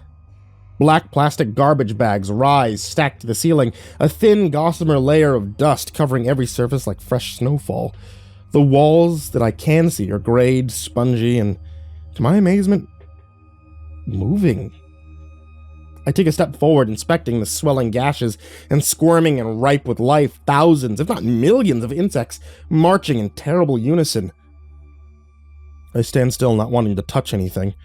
A cracked cup is shoved into my hand, the liquid caramel-colored. Without thinking, I bring it to my lips. It tastes like sour licorice. My heart slows, settling into sublime calmness like the last hour had melted away into nothing. What is this? I look to Mr. Corny, who gives me a reassuring smile. I used to practice natural medicine, herbalism, all that. Even spent a few years with traditional Mayan healers down south. That there's a nice little remedy of kava, valerian, lemon balm. Works better than any of that pharmaceutical crap they have nowadays. There's that toothless smile again. Does the trick, right? Bet it knocked you right off your ass. Don't it, kid? Yeah, it sure does. I take another gulp, examining the shelves and center table. It's covered with vials and containers. Dr. Feelgood, I murmured. Oh, when I was your age, I used to know how to mix up all sorts of things. I realized Mr. Corny is chattering away, and I attempted to tune in. People used to come around from all over to see me about things, sleeping potions, anxiety-curing teas, natural Viagra. He gives me a lewd wink as he says the last part. I had a tincture that would paralyze someone as if they were dead, only to have them wake up a few hours later. Better than anesthesia. He sniffs. I even had a very successful truth serum. Made her a mixture of nightshade. U.S. government bought the patent for it. Truth serum. My voice shakes. It is a rudimentary formula, all natural, perfectly safe. Breaks down inhibition so the recipient feels compelled to tell the truth. Mr. Corny fiddles with his kitchen, pushing aside a line of ants marching across the counter. Do you have any of it still? I feel the words leaving my mouth before the idea is fully formed. A sick plant flowering without roots. Mr. Corny laughs. I think so. I need to check. He gives me an unsteady gaze. What do you need it for? More words leave my mouth. A spew of verbal diarrhea about Kimber, a barrage of derogatory insults and swears that I could have otherwise found shameful, and when it's over I feel both cleansed and sullied. Cusping my head in my hands, a deep inhuman wail emerges from my mouth. He's my best friend! And I thought Kimber was the love of my life.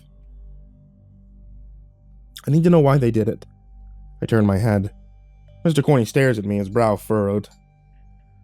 I don't think you'll ever get the answers that you want, kid. Even with the truth serum. Please. I croak. He nods his head, leaving the room. Sounds of glasses being moved and grunting can be heard. Mr. Corny emerges a few minutes later with a dark blue glass bottle. He holds it out. An unwanted gift, and I grasp it in my hand. You only need a small dose for the stuff to work, no more than a tablespoon, alright? I nod my head, moving to the door. I don't bother looking back as I go outside and back towards home. Kimber's surprised to see me when I get back, keenly looking at me as I tell her the flight was cancelled. She shrugs her shoulders and goes about her day as if nothing's amiss. I try to smell him on her. Even go to the bedroom, pressing my nose against the sheets like a desperate bloodhound. There's no trace of betrayal, no matter how hard I look. My head is swimming, and for the rest of the day, I stare into my computer screen. I type an email of gibberish, only to erase it all, and do it over again. And again. I'm not sure if it's the tea that Mr. Corny gave me or my emotional state, but I feel dead inside. Nice and numbed up. I'm relieved at the cloudiness of my mind. Not sure I could bear to think right now. I find myself looking at the slight bulge in my pocket where the vial lives, waiting. I let my fingers rest on it, contemplating what to do when Bryon comes tonight when I see them together. At around 6, the doorbell rings. There's Bryon, all smiles. I have to dig my nails into the palm of my hand to prevent myself from slugging him in the face, instead cupping him on the back and welcoming him inside. Bryon has a mouth like a fish. Big, rubbery lips that kiss Kimber on the lips. Look at you, he says, beaming at her. You've gotten so big since I last saw you. He pats her stomach affectionately. 6 more months till the little nugget comes out, huh? He and Kimber laugh. I realize, with horror, maybe what's growing inside her isn't mine. With more resolve than ever, I offer them both drinks, ushering them to the couch in the living room. I'll have a beer, Bryon says, his eyes not leaving Kimber. And you, darling? I look at Kimber, her radiant face turned towards me like a knife in the gut. I'm okay, Dan, thanks. I'll bring you juice, I say. I leave to go to the kitchen. I see her roll her eyes. Another knife. I set the 3 drinks in front of me. With shaking hands, I slide out the blue vial, holding it out in front. I hear laughter from the living room, and with a jolt of panic, I almost drop it. Take a breath, calming my nerves. With a small spoon, I measure out a tablespoon, dropping a dosage into 2 of the drinks. The liquid's clear and dissipates, leaving no trace of my crime. I press all the glasses close to my chest, careful to leave my own in my right hand. All right, here we go, I say, and Kimber and Bryon look up at me as I pass them their glasses. I take my sit down. What should we cheers to? To new beginnings, Bryon says, raising his glass. I think I hear a hardness in his face, which causes a flicker of hatred to burn in my chest. We clink glasses, and I watch gleefully as Kimber and Bryon take large swigs. I wonder how long it will take to set in. I grasp my glass and feel my heart pounding. I wait, watching for any subtle movements. A slack jaw, droopy eyes, anything. Oh, Kimber says flatly. Her eyes roll into the back of her head as her body goes limp, slumping over. Kimber! I run over to my wife, only to see Bryon's cumbersome body keel over, his head hitting our coffee table with a dull, wet thud. I reach for her body. It's unmoving. Lifeless. I don't hear her heartbeat or breathing. Without thinking, I run across the street, pounding on the front door. Mr. Corny! I yell. Come around back, I hear a voice say. And I sprint to the back of the house, outside where we met earlier. Gasping for air, I run to the back where I could see Mr. Corny emerging from the house. I gave them the serum, but I don't know what happened. I think they might be dead. Saying the words out loud amplifies the seriousness of the situation. I have to grasp the side of the house to steady myself. Dead? Mr. Corny's face goes white. How much did you give him? Just a tablespoon, I stammered, crying in between words. Just like you said, oh my God, what have I done? I said just a teaspoon, Mr. Corny says calmly, but I can sense the alarm in his eyes. I sink to the ground. I'll call the police, I said weakly. I'll say it was an accident. Mr. Corny shakes his head. You want to go to jail for the rest of your life? What else can I do? I wail out, slamming my fist down. Mr. Corny kneels, his face level with mine. I feel partly responsible for this, so I'm going to help you, Dan. Do you got a wheelbarrow, kid? I nod my head, wiping tears from my face. Mr. Corny clears his throat. Bring the bodies here and we'll bury him. Put them deep in the garbage pile where nobody will ever find them. What? I feel my head spinning. There's some deep spots out there. They'll be gone without a trace, he snuffs. That or... you can go to jail for murdering your wife. What? What? What'll I say when people ask why they're missing? I look to Mr. Corny, mulling over what he's saying. Is there a possible way out of this? A scenario that doesn't involve police arresting me? A publicized trial? A lifetime of imprisonment? When the police come, or people start asking, just say your woman ran off with that fella. I'll back you up. I saw him grab a cab and left. Police will have no reason to look over here, and even if they did... Mr. Corny pauses, surveying his expansive junkyard. It's not like they could find them. I look at him. My thoughts confused. I don't move. They fucked you over, Dan. Do you want to go to jail for the rest of your life for them? After everything they took away from you? Mr. Corny licks his lips. I whine. I'd tell them that it was a mistake, that I accidentally gave it to them. Still involuntary manslaughter, even in the best case. Besides, what jury's gonna believe it was an accident? He gave me a sympathetic look. Go on and get him. I can't. It'll be better this way. Give you a chance to start over. There was a kindness in Mr. Corny's eyes, matched with his soothing words. Don't worry, we'll cover him up. Pretend it never happened. He reminds me of my mother, who would console me when I would knock over a glass. Just a little spilled milk. Well, in this case, it's just a little double homicide. There now. Mr. Corny pressed a flask to my mouth. I taste something bitter. Just some liquid courage. You better get a move on now. On my knees, I move in a zombie-like haze back to my house. Our street is quiet, and I'm grateful that Mr. Millard's home is dark, the curtains drawn tight. Thank God for small favors. I carefully go around the back, cutting through the living room with our oversized wheelbarrow. I have to bend down, using all my strength to load Bryon. Heavy fuck, I wheeze. Next is Kimber. Her body's cold, and I lift her gently from the ground, sliding her next to Bryon. My heart's breaking. Pain ruptures like shards of glass against my insides.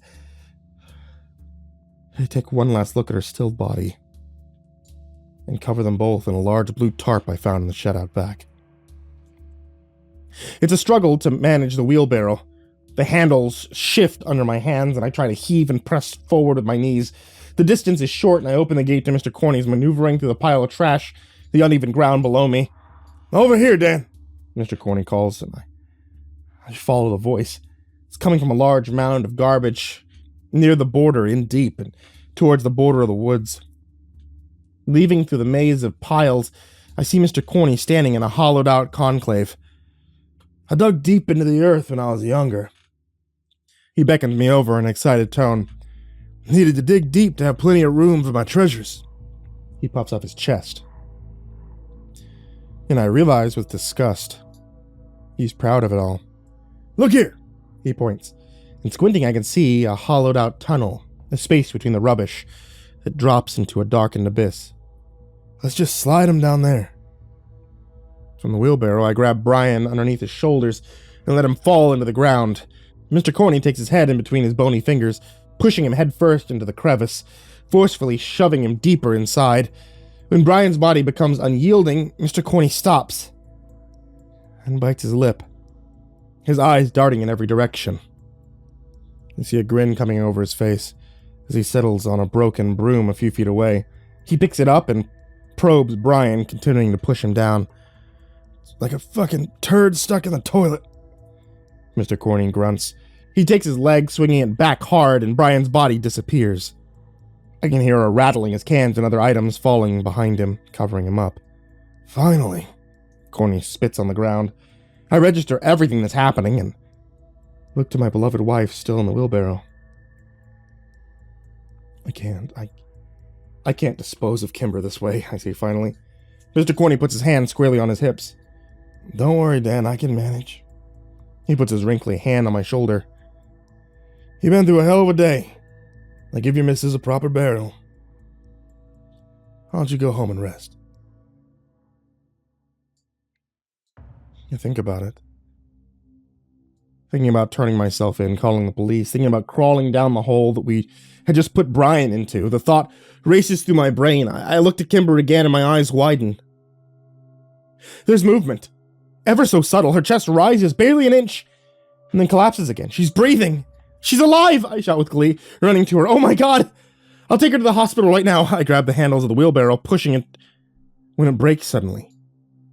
Mr. Corny standing in front of me, his foot against the wheel. Not so fast, Annie. He gives me a sly smile. Don't want it to end like this, but I think you better get going. What are you talking about, Mr. Corny? I look at him confused. As far as I see it, you have two options. You can leave right now. Do just what we talked about. Go on about your life. Hell, try again at love. Maybe find a new pretty little wife in a few years. He grins. How do you go to jail? You know, for killing that guy. He motions to the hole we just shoved Bryon down. I don't understand. I have a sickening feeling in the pit of my stomach. If you leave with your missus, I can bet you anything that as soon as you do, Mr. Millard, whose cameras just so happens to face the street, will call the police. Let him know that his neighbor, you, Dan, was acting mighty suspicious going over across the street with a big wheelbarrow. It won't take long for the cops to put 2 and 2 together. Man, missing and all. Mr. Corny lowers his gaze. I might tell him I saw you come out here to this area of the lawn and make some commotion. But you helped me. It suddenly clicks. They'll know you were involved. Mr. Corny shrugs. Camera won't show it. It'll show your word against mine, and all the evidence points to you. He sticks 2 long, spidery fingers in the center of my chest. Or... Mr. Corny spins around, coming in front of me and gently taking the handles of the wheelbarrow. You can go home as planned. Forget this ever happened. Say your wife ran off with your best friend. If the cops ever ask, I'll say I saw the 2 of them drive off in the sunset. Mr. Millard will say the same. Just as we discussed. You planned this. Just the right place at the right time. Go on, Dan. Scamper home. Mr. Corny takes the wheelbarrow, maneuvering it with Kimber away from the opposite direction. What are you... I'm struggling with the words. What are you going to do with her? Mr. Corny brushes Kimber's cheek with the back of his hand, and stepping back, he takes them both deeper inside the trash cave and into the darkness, disappearing from sight and leaving me alone. There's a part of me that wants to run after them. Instead, I retreat. Leaving Mr. Corny's backyard, as I close the gate, I hear a faint scream in the distance, and I hope that I'm imagining it. When I get to my front door, I notice Mr. Millard emerging from his house, sauntering on his way to Mr. Corny's. He pauses on the street, turning towards me. A lascivious smile darkens his face as he bends his arms and waves before walking away.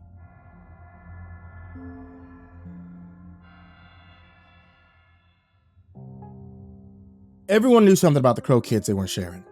Some sort of the town secret, but we're outsiders. When I needed help to know what happened to Jenny these past few days, nobody was answering my questions. That's my little girl out there. She needs her daddy. You people ain't telling me nothing I can use. Where's my daughter? And they knew. Of course they knew. I could see it. Despite their feigned looks of confusion, I could tell by the way they'd avert their eyes. They don't talk about the weird stuff that happens here. I don't either. I'm not quite sure why. None of us do. Wait, I'm starting this off all wrong. I need to tell you about the house I got for sale. It's listed by Montana Sun Kentucky Realty. New listing, 467 Weber Street, Bradenville. Think about taking the drive out and having a look. Maybe it's for you. It's real affordable. It's 3-bedroom, but one of them is more of an office. That one's downstairs. We have a big open plan. First floor's got living space and that office. The other bedrooms and bathrooms are upstairs, about 2,382 square feet total. I've got it priced under market. Upkept real well, though it may not look modern outside. All the fixtures and some of the plumbing are new from right after Janie and I moved in. Bradenville's small. It's a quiet town. Little slice of Americana where the mailman still walks door to door. People say hello to strangers, and if you do something uneducated, somebody's mama's liable to place her hand on her chest and mutter, "God bless your heart," with a smile. It's a beautiful place to live, too. My daughter Jenny and I moved here almost 3 years ago, and I fell in love with it. People here are your salt-of-the-earth types.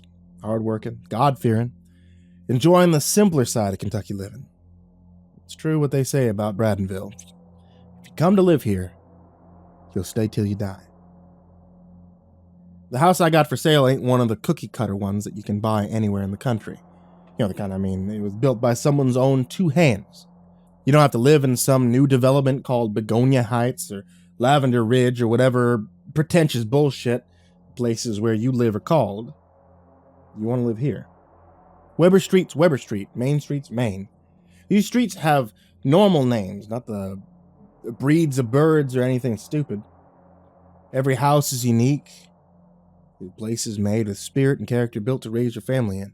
My house is almost 100 years old now. A house like this one might even outlive you. If it's not big enough, it'd be easy to add on to. When Rihanna next door got pregnant, she and Paul and the other 2 kids pack up and move? Heck no. God damn them.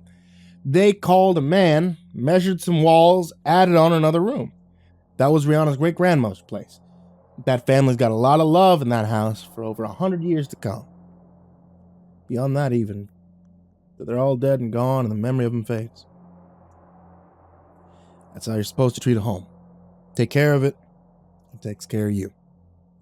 We don't have no HOA. Get painted any color under the rainbow you like once it's yours. I think my place would be the perfect spot for you. I'm happy you can afford it. I'm sure you can afford it. Cost of living ain't much. There's freedom in the country. You can feel it the moment you step outside and into the breeze. Colors seem brighter. You can hear the spirit of the place like a breeze through bluegrass. Warm music that fades into hazy memory. It's in the air here, even if music ain't playing. You'll see. The moment you take the views, your brain will conjure up the sound of Ricky Skaggs singing "Bury Me Beneath the Weeping Willow" or something akin to that. Maybe you'll think "All the Trouble" by Leanne Womack or Mumford & Son or something that's more current. Whatever country music is to you, that's what you'll think of.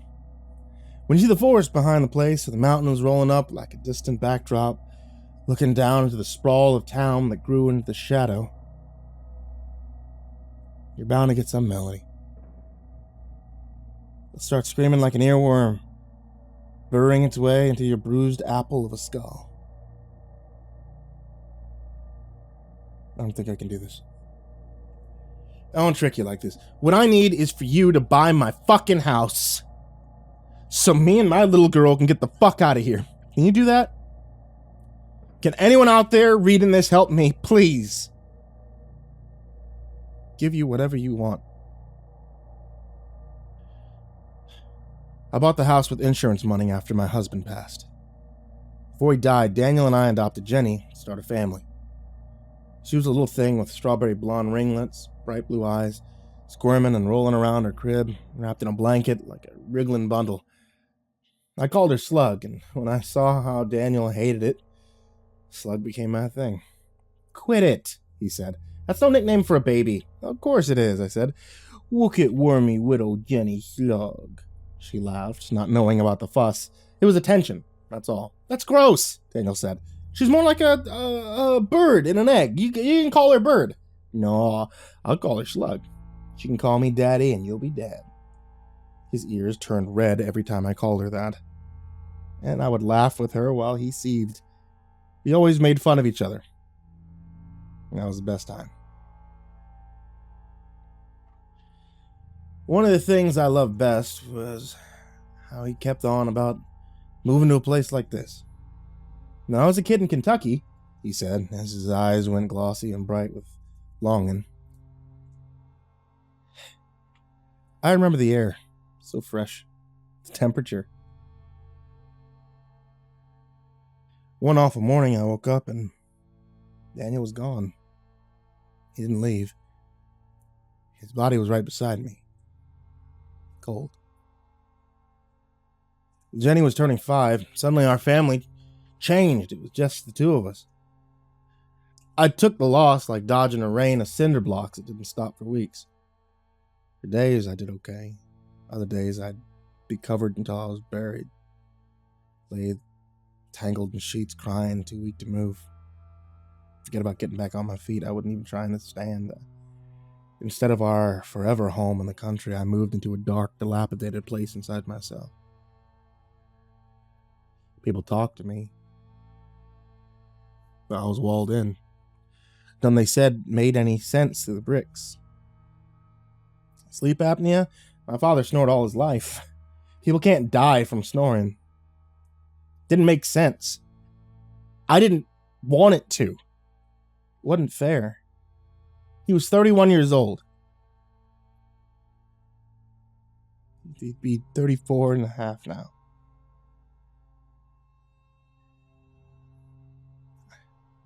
too young. We were just getting started.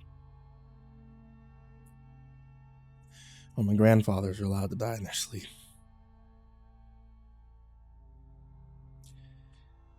I hid my depression as well as I could from Jenny. I saw the shrink, took my pills, wanted to teach her about being strong. Can do that if I kept falling apart in the dark. I need to come out of this place for her. As for Jenny, it was bad for her at first. Being so young. I knew she didn't understand most of it. Not the funeral, nor what she saw me going through. I wonder how much of it stays with her when she's grown. Need 11 years worth of memories with him. She'd get to keep any of hers at all. I don't remember anything when I was 5. Did you remember the way that they played teddy bears, tea parties? Stupid voices he gave to every one of them.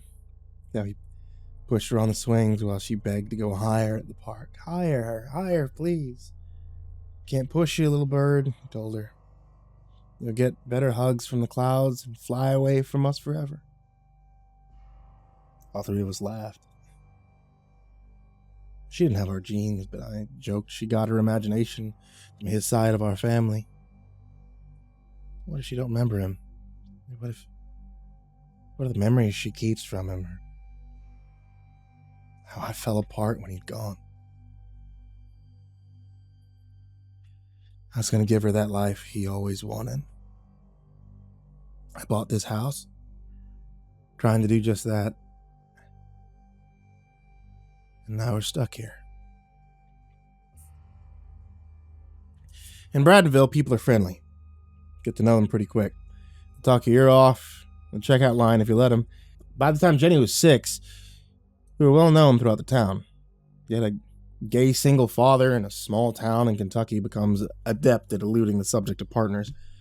I didn't give much away. That's how I was at first. I kept people from getting too close.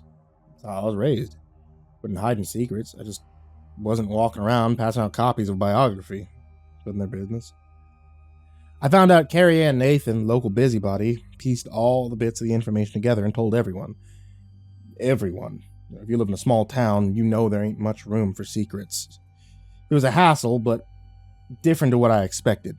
You forget the world 30 years ago is gone now. Few people cared about my business. Most wanted to talk to me more. If the people of Bradenville were vaguely sweet prior, they became overly saccharine overnight. I stared at the wall of canned vegetables deep in thought when I heard, "Hey, ain't it Eric Parker?" Great. An enormous creature was moving toward me, clutching a purse that was lined with a layer of fuzzy black feathers. "I thought it was you," she called out. Jenny looked up to give a knowing glance before returning her attention to the knots in her doll's hair. I felt my body tense. I kept shopping nonchalantly, hoping she would leave. "Yep, that's me." I kept my tone as casual and dismissive as possible. I knew it was coming. I reached for a can of green beans. "Hi, I'm Patty Fillmore." "Oh, Miss Fillmore, hi," I replied, pretending to read the label. "Nice to see you again." I could see her smile creep its way up her cheeks, not quite reaching her eyes. She looked at me as though, in initiating this brief exchange, she found some exotic treasure. "I just wanted to say I think it's great. What you're doing?" I looked up. "Oh," I said. "Thank you. They say that this one needs a full pyramid of options for a well-balanced dinner, and vegetables have to be on the menu. Gotta make sure that she gets her greens." "I don't like green beans," Jenny squealed. "That's too bad, Slug. The police said if I buy them, you gotta eat them, or it's jail time." "No, Daddy, don't buy them." "Sorry, honey. I said them's the rules." "No, you know that's not what I meant, silly," Patty began again. She was still there. Why didn't she leave? Given no reason to end the conversation, she resumed talking. A blush spread across her face. "I do," I said. "My daddy doesn't like you, I don't think," Jenny said without looking up. "Jenny," she gave me a look and shrugged and went back to fixing Barbie's hair. "You don't talk to people like that. That's not polite." "Sorry, lady," Jenny whispered. Still, she didn't look up. She knew that she wasn't in trouble. Daddy's little Spitfire was sometimes a brat on purpose. It's part of our deal. Ain't she something? Patty said. She chuckled and placed her hand over her massive breast, adding, Bless your heart. You must be a handful. That she is, I said. Ain't you, slug? Patty frowned at the nickname. Good. I bet it's hard doing all this by yourself, she said. It's not hard. We got each other. Well, Patty said, when you're ready to start dating again, my cousin Cricket would sure like to meet someone like you. He's good with kids. They like him. Cricket? Who in the name of God's called Cricket? Yeah, I understand the irony. Don't care. Thank you. I got my hands full now. Like you said. If you change your mind, I can pass the word along. Very kind. Lunchtime's coming, so we better go. This one gets a little bit ruder than this if she don't get her juice box. Patty laughed and wished us a good day before walking off. Daddy, Slug, she looked like a big fat bird. I laughed. Don't call people names, okay? I bought Jenny some Skittles on the way out, a reward for her part in the interaction, but I didn't tell her. She probably knew. She's a smart kid. I didn't want to teach her to be rude, but the conversation ended more quickly than it would have without. The week Jenny said kindergarten was hard for me, I kept thinking about Daniel and how he should be posing for the photos on her first big day with us. Time marches on. Jenny learned school lessons fast, made friends just as quickly. She got close with Rihanna and Paul's kids next door, long before the new baby. Dixon and Lincoln were funny boys, and the Parishes quickly became the only real friends I made here. We took turns babysitting the three kids, their two and Slug, and while they enjoyed date night, they'd look after Jenny on the few nights I went out myself. Usually I went to the movies or somewhere I could be alone with my thoughts. One afternoon, they were in the backyard, hands tucked up under their armpits like chickens running single file in a circle. Paul had to run to Lexington for work, however, to watch the kids so that Rihanna could join him for the long ride. The first time I heard it was that day. I set a plate of PB&J sandwiches on the picnic table in the yard and heard the boys teaching it to Jenny. Sounded like Ring Around the Rosie, but the rhyme was different. She picked up on it quickly because she already knew the tune. Crow kids are liars, eyes are black and beady. Ignore the things they say because they're all wet from their sleeping. Feathers, feathers, you'll fly upside down. I laughed. The heck is that song? I asked the boys. Crow Kids song, Dixon, the younger boy, replied with a scoff. Everybody knows that one. No, I never heard it, I said. Sure you have, everyone has, Dixon said. Lincoln's eyes grew wide and white as eggs. Shh, he scolded his younger brother. The whisper was harsh. I pretended not to hear. I felt a strange pang of curiosity and fear at once when Lincoln's face became dark and serious. They're not from here, he said. They don't know. Something about that stuck with me. I didn't help that Jenny learned the whole thing, reciting it frequently after. Crow kids are liars, mouths are hard and beady. They're flying on the bottom, they're offering their teaching. Feathers, feathers, you'll fly upside down. Honey, can you stop singing that? It gives me the creeps. All the kids sing it, Daddy. I didn't realize it meant anything. Till last weekend. A lot of time passed and Jenny was getting taller every day, growing up quicker than I liked. You want them to stay kids forever, but I don't care what you want. Last weekend, Rihanna was very pregnant, 9 months, 5 days. The addition was built, and the nursery was furnished and painted blue, eagerly awaiting baby boy number 3. Paul was there when I left Jenny at the house. I wouldn't leave her to bother someone about to go into labor. The Rihanna needed rest, not to watch my kids chase her boys in the yard. You sure it's okay? I said. Oh yeah, Rihanna said. I've been holding on longer than I'm supposed to already. Another hour won't change anything. Normally I work from home. I take meetings on video call, design e-commerce sites for companies all over, and last weekend, local t-shirt company contacted me for a quote. It was only going to take an hour. I won't be long, I told them. Paul told me to take my time. I got the job, but well, it didn't matter. Not now. Returning home, I walked over there. The boys were on the porch turning the worn pages of a weathered comic. Their backs against the railing. What's this one say? Dixon asked, pointing to the page. Says he doesn't feel pain. He is pain, Lincoln said. Says, I know it at a molecular level. Pulls at his atoms and sings to him in an alphabet of fear. Jesus Christ. Dixon's 8. Lincoln's older, but he's still only 10. Where do they find this thing? Beginning to worry about the level of supervision that Jenny had here. Hey, boys, I began. They didn't hear me approach, and they both jumped. Your mom and dad inside with Jenny? They're at the hospital, Dixon said. Mom said the baby's coming, and they both ran out of here real fast. He followed, making a noise like a car peeling out. I glanced at the driveway, noticing the fresh black from the tires. Oh, shit. Okay, is Jenny inside? No, Mr. Eric, Dixon said. Just us. She went with him to the hospital. I heard my own voice, anxious and raw. My throat grew dry. I felt like I was floating somewhere else. I grabbed the porch rail and steadied myself. No, Mr. Eric, Dixon said again. The younger boy grew quiet.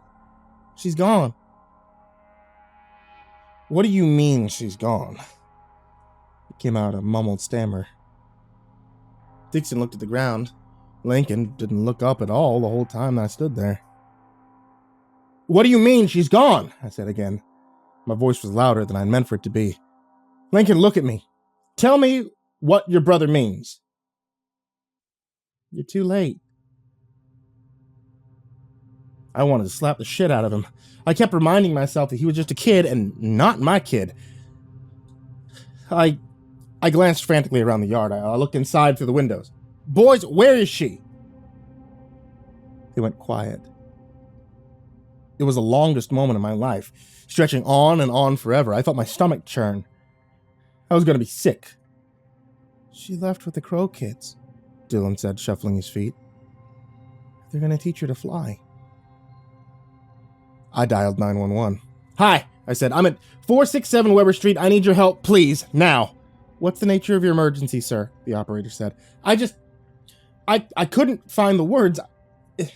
If I said them, that would make it real. 467 Weber, I need help, please. What's the nature of the emergency? Neighbors, she's not here. I left her as babysitting, missing. My daughter, gone. The lightheadedness intensified, and the world went black. Sir? Sir? Can you hear me? Are you there? You said your daughter's missing? Is that correct? Sir? If you can hear me, I'm sending a car there now. An ambulance too. Sir? Are you still there? Sir? I woke surrounded by people. Lincoln was talking to an officer. A woman in mirrored sunglasses. I could hear it, but just barely. Mama said the baby couldn't come. There'd be too many. Lincoln's voice was shrill but calm.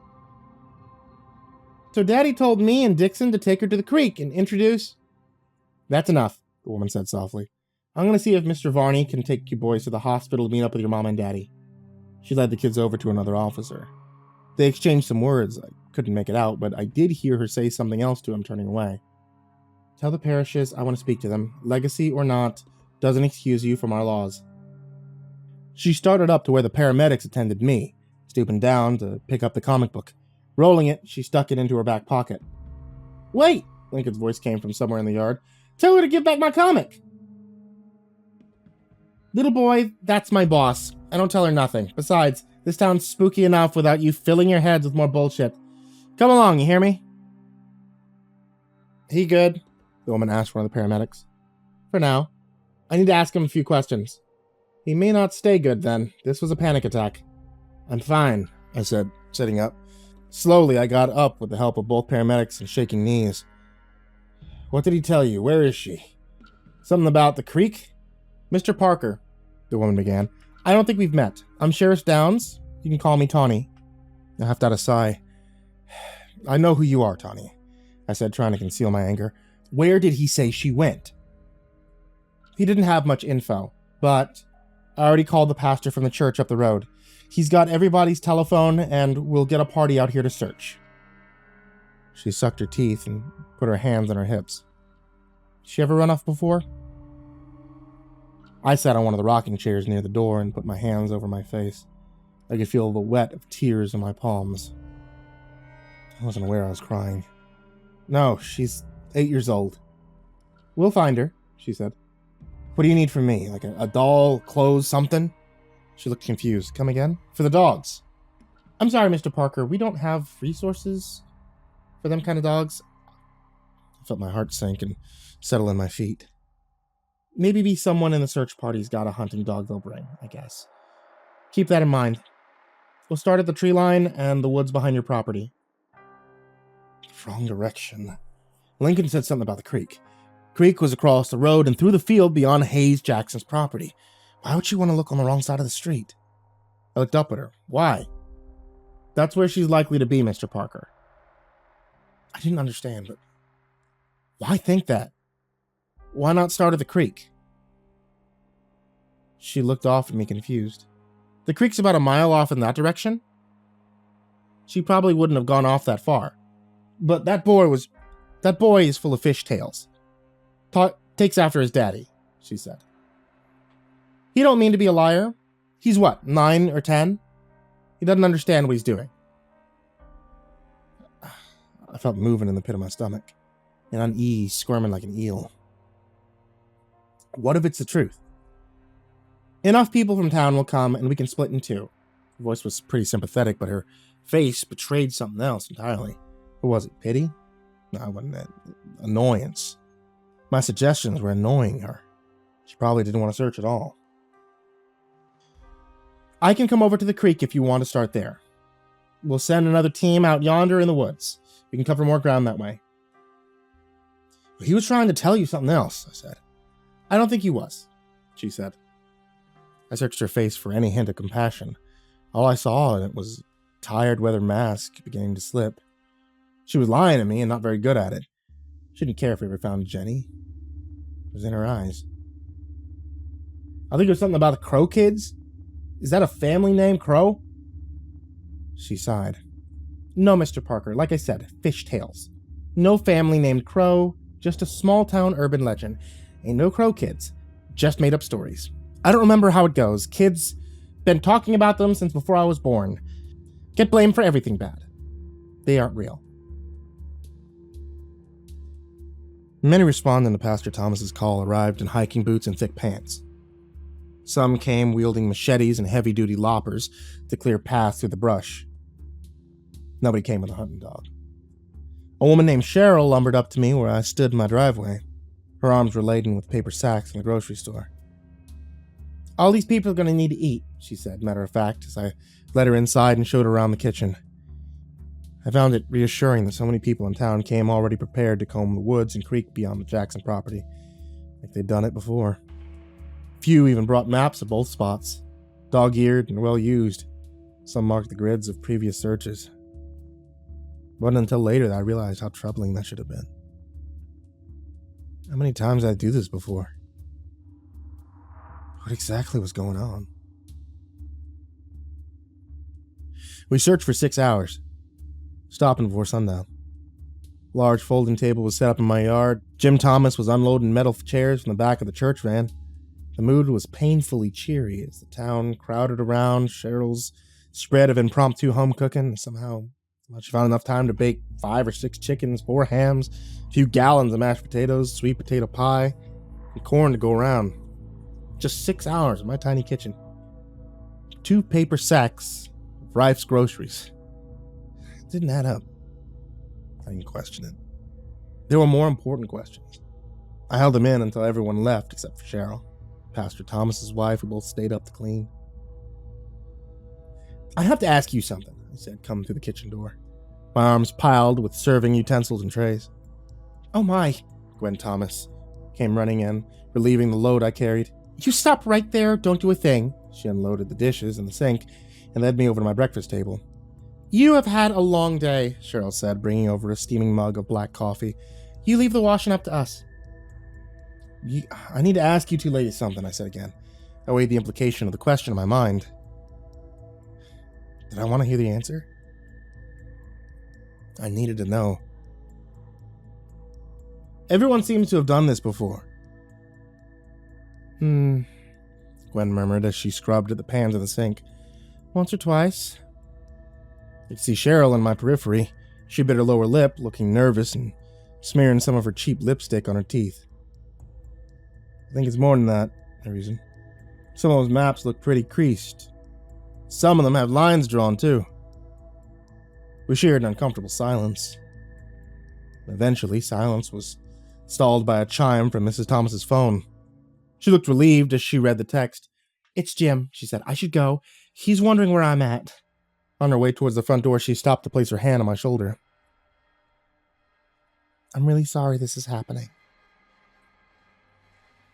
I took a deep breath and she left and continued my question. You want to pretend there's nothing up to? Cheryl sighed and I could see tears welling up in her eyes. We aren't supposed to talk about it. They might hear. My daughter's missing, I said. I need to find her. The boys next door said... I know what they said. She wiped a tear away. Ain't the first time. Nobody will tell me, I said, pleading now. I need to find my daughter. It's this town, she said. You need to find a way to leave as soon as you can. It ain't easy, but soon enough you can. They'll be just like the rest of us. Get out. She wouldn't explain further about the Crow kids. I gotta go, she said, excusing herself. I already said too much. She showed herself out into the night, crying as she went. We went 3 more days. Each day was met with fewer searchers, fewer answers, and more questions than I could count. On day 4, I looked alone. On day 5, I found her.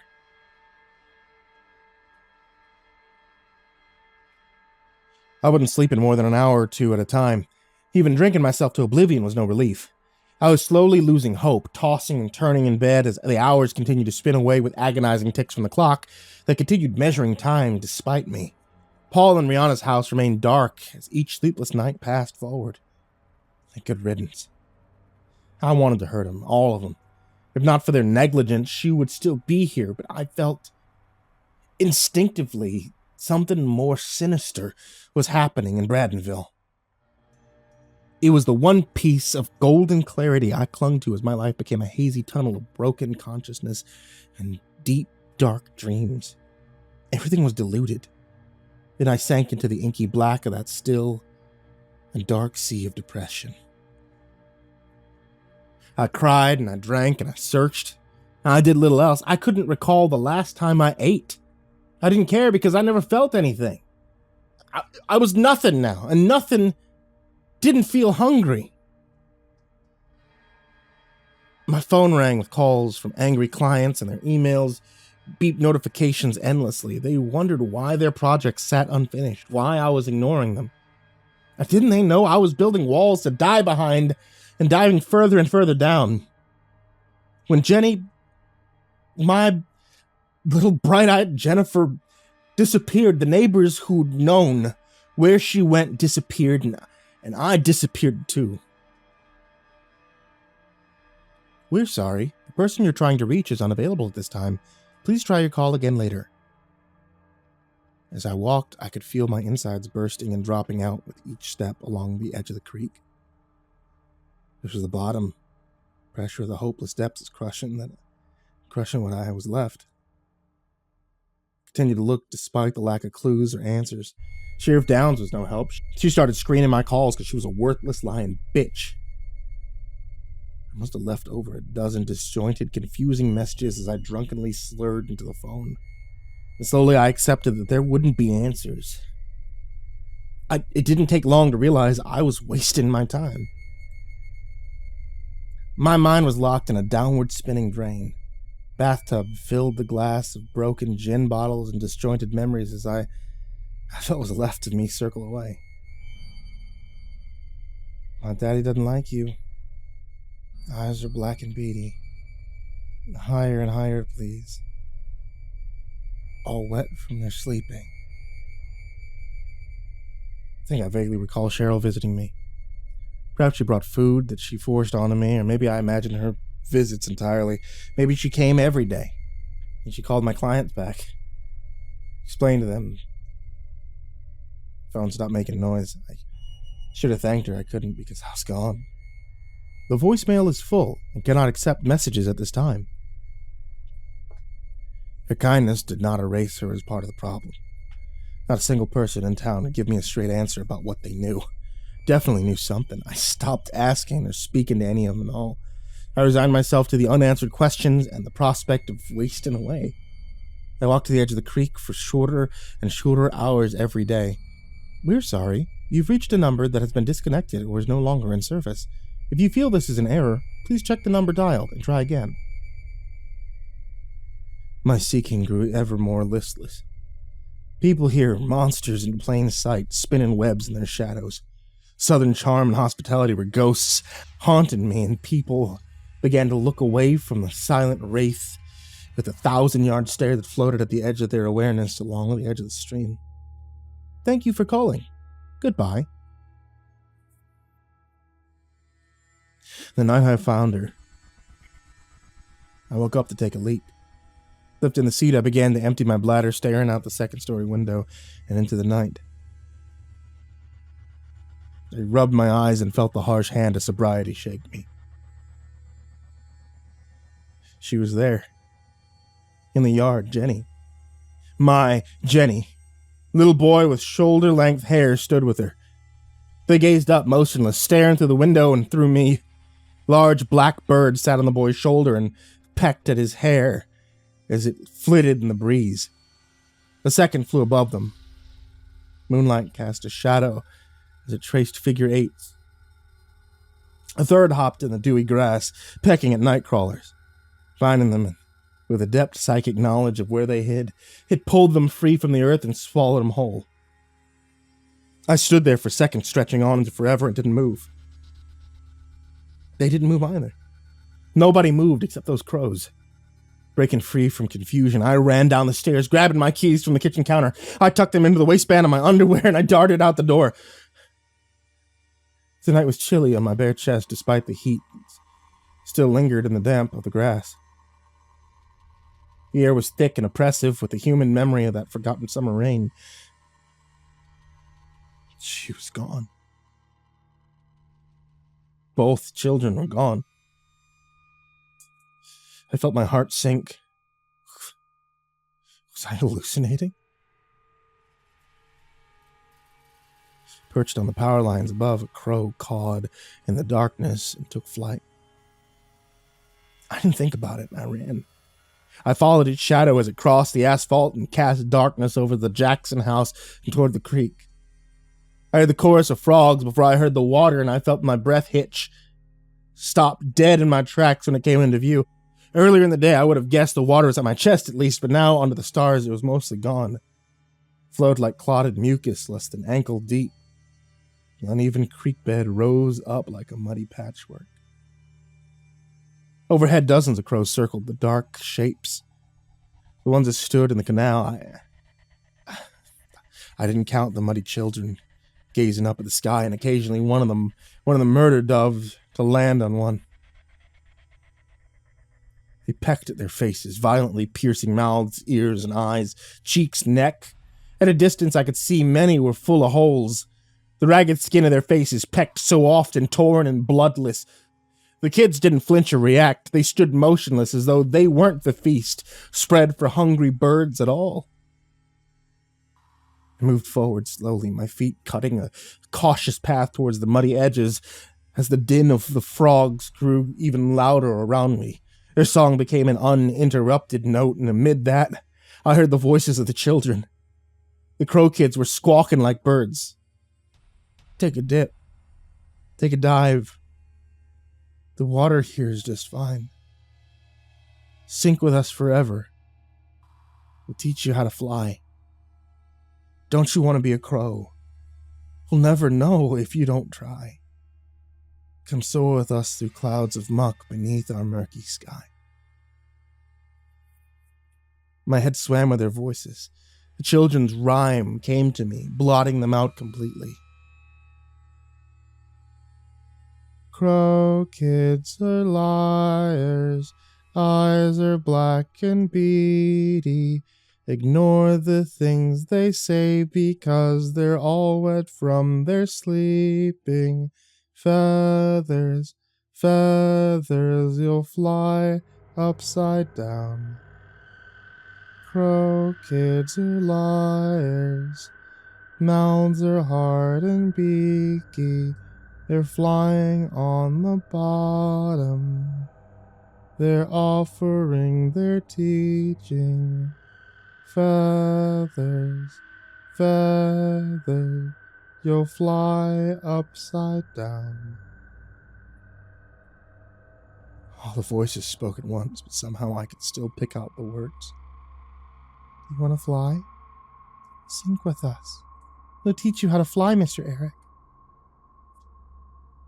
As I drew closer, it was like I could feel them inside me. Over endless cries of the crows and the frogs and the screams of the kids at once, I began to hear whispers of other things. You don't have to do it here. Maybe in the tub or at the public pool. Fly down. Stay there till you drown. I don't know why.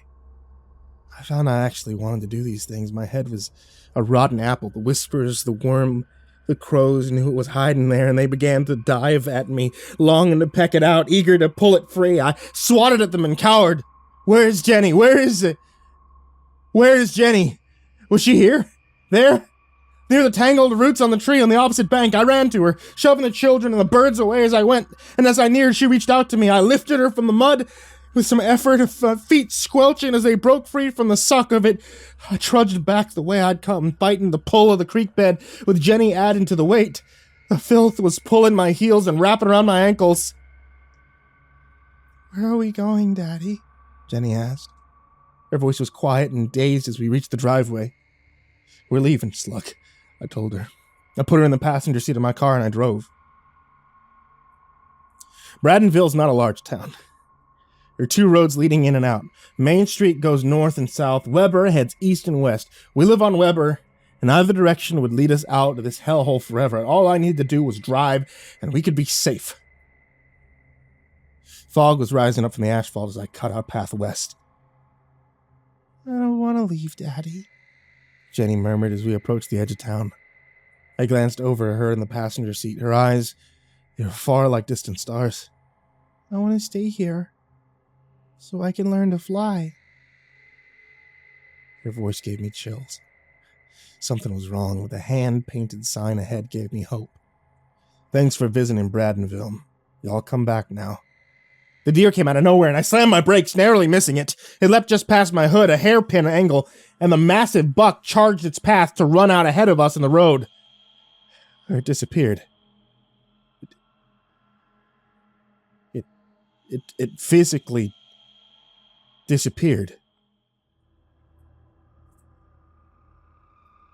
I couldn't shake the feeling that something wasn't right. Something was very wrong, and driving again, I learned why very soon. The deer reappeared at the side of the road next to another sign. I was sure it was the same deer, but not the same sign. Frozen in the lights, its eyes stared back at us like two pools of light, where it spooked and bounded into the trees. The sign next to where it stood read, "Welcome to Bradenville. Population 2,127. This was the east of town. We drove west out of town, and we were on the east side. Re-entering now. Why? I drove up a little ways and stopped just past the sign. The painting on the back of it was the same as the one we just passed, but never turned around. How was that possible? I tried to leave a few more times, only to end up back at the beginning on the opposite compass point of the road. The one we just traveled. I tried Main Street, the same result. Finally, I headed home. Cheryl stood in my driveway with Hayes Jackson on her side. "Oh, Jesus Christ," she muttered as we pulled up. "He found her. He fucking found her." "Nobody finds them," Jackson whispered as I got out. Slamming the door of my car, I moved around the front of it with fury at my back, intent on letting the two of them have it. "What the fuck is going on?" I demanded. "Now calm down, Eric," Jackson said, holding up his hands. "We ain't got nothing to do with any of this. We're all stuck.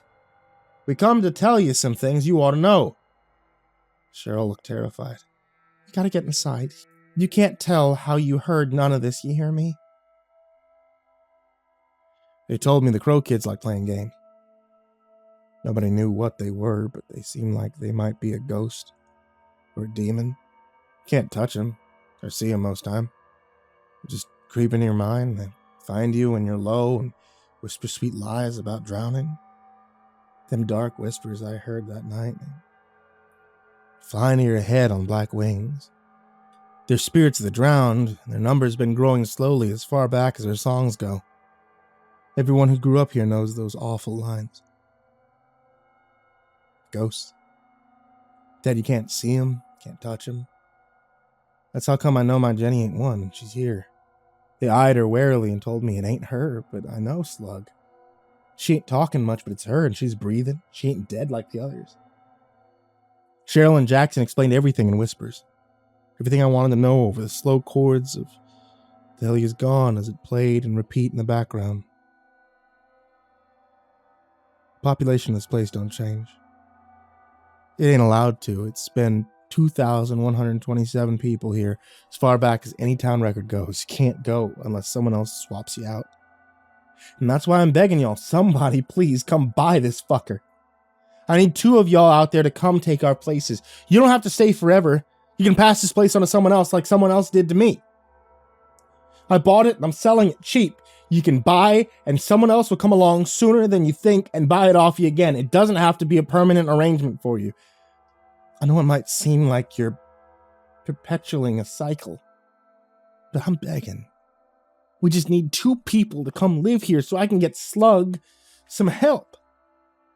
Ain't there any kindness in you? She ain't the same now.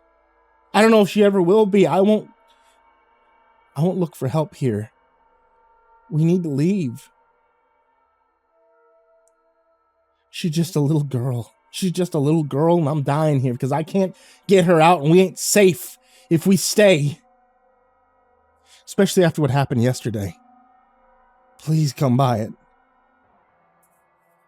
I was lying in bed to rest, and I could hear Jenny whispering something, but I couldn't quite make it out. When I opened my eyes, she wasn't there, and I figured she must have run off. I wouldn't hear it because now she moves quiet as a mouse. I got up and I began searching for her, and I found her at the bottom of the bathtub. Her eyes were open wide and blue and staring up to someplace far away. She wasn't under the water for long because when I pulled her out, she drew in a long, slow breath, blinking a few times. Cleared the water from her eyes and asked me where Dad went. She asked me what I did with him. She told me Daniel was hugging her in the clouds. She remembered him and that we could join him. It was that simple.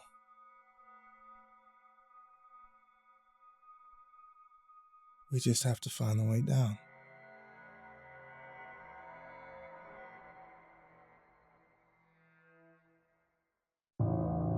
Hey there kids, it's me, MrCreepyPasta, and I want to tell you thank you so much for watching tonight's video or listening to tonight's episode of the podcast. I really appreciate it, and anytime you guys give me a subscribe or a follow or a like or a comment or literally just a watch, I can't thank you enough for it because you're the reason I keep making episodes and you guys are the reason that I love horror as much as I do.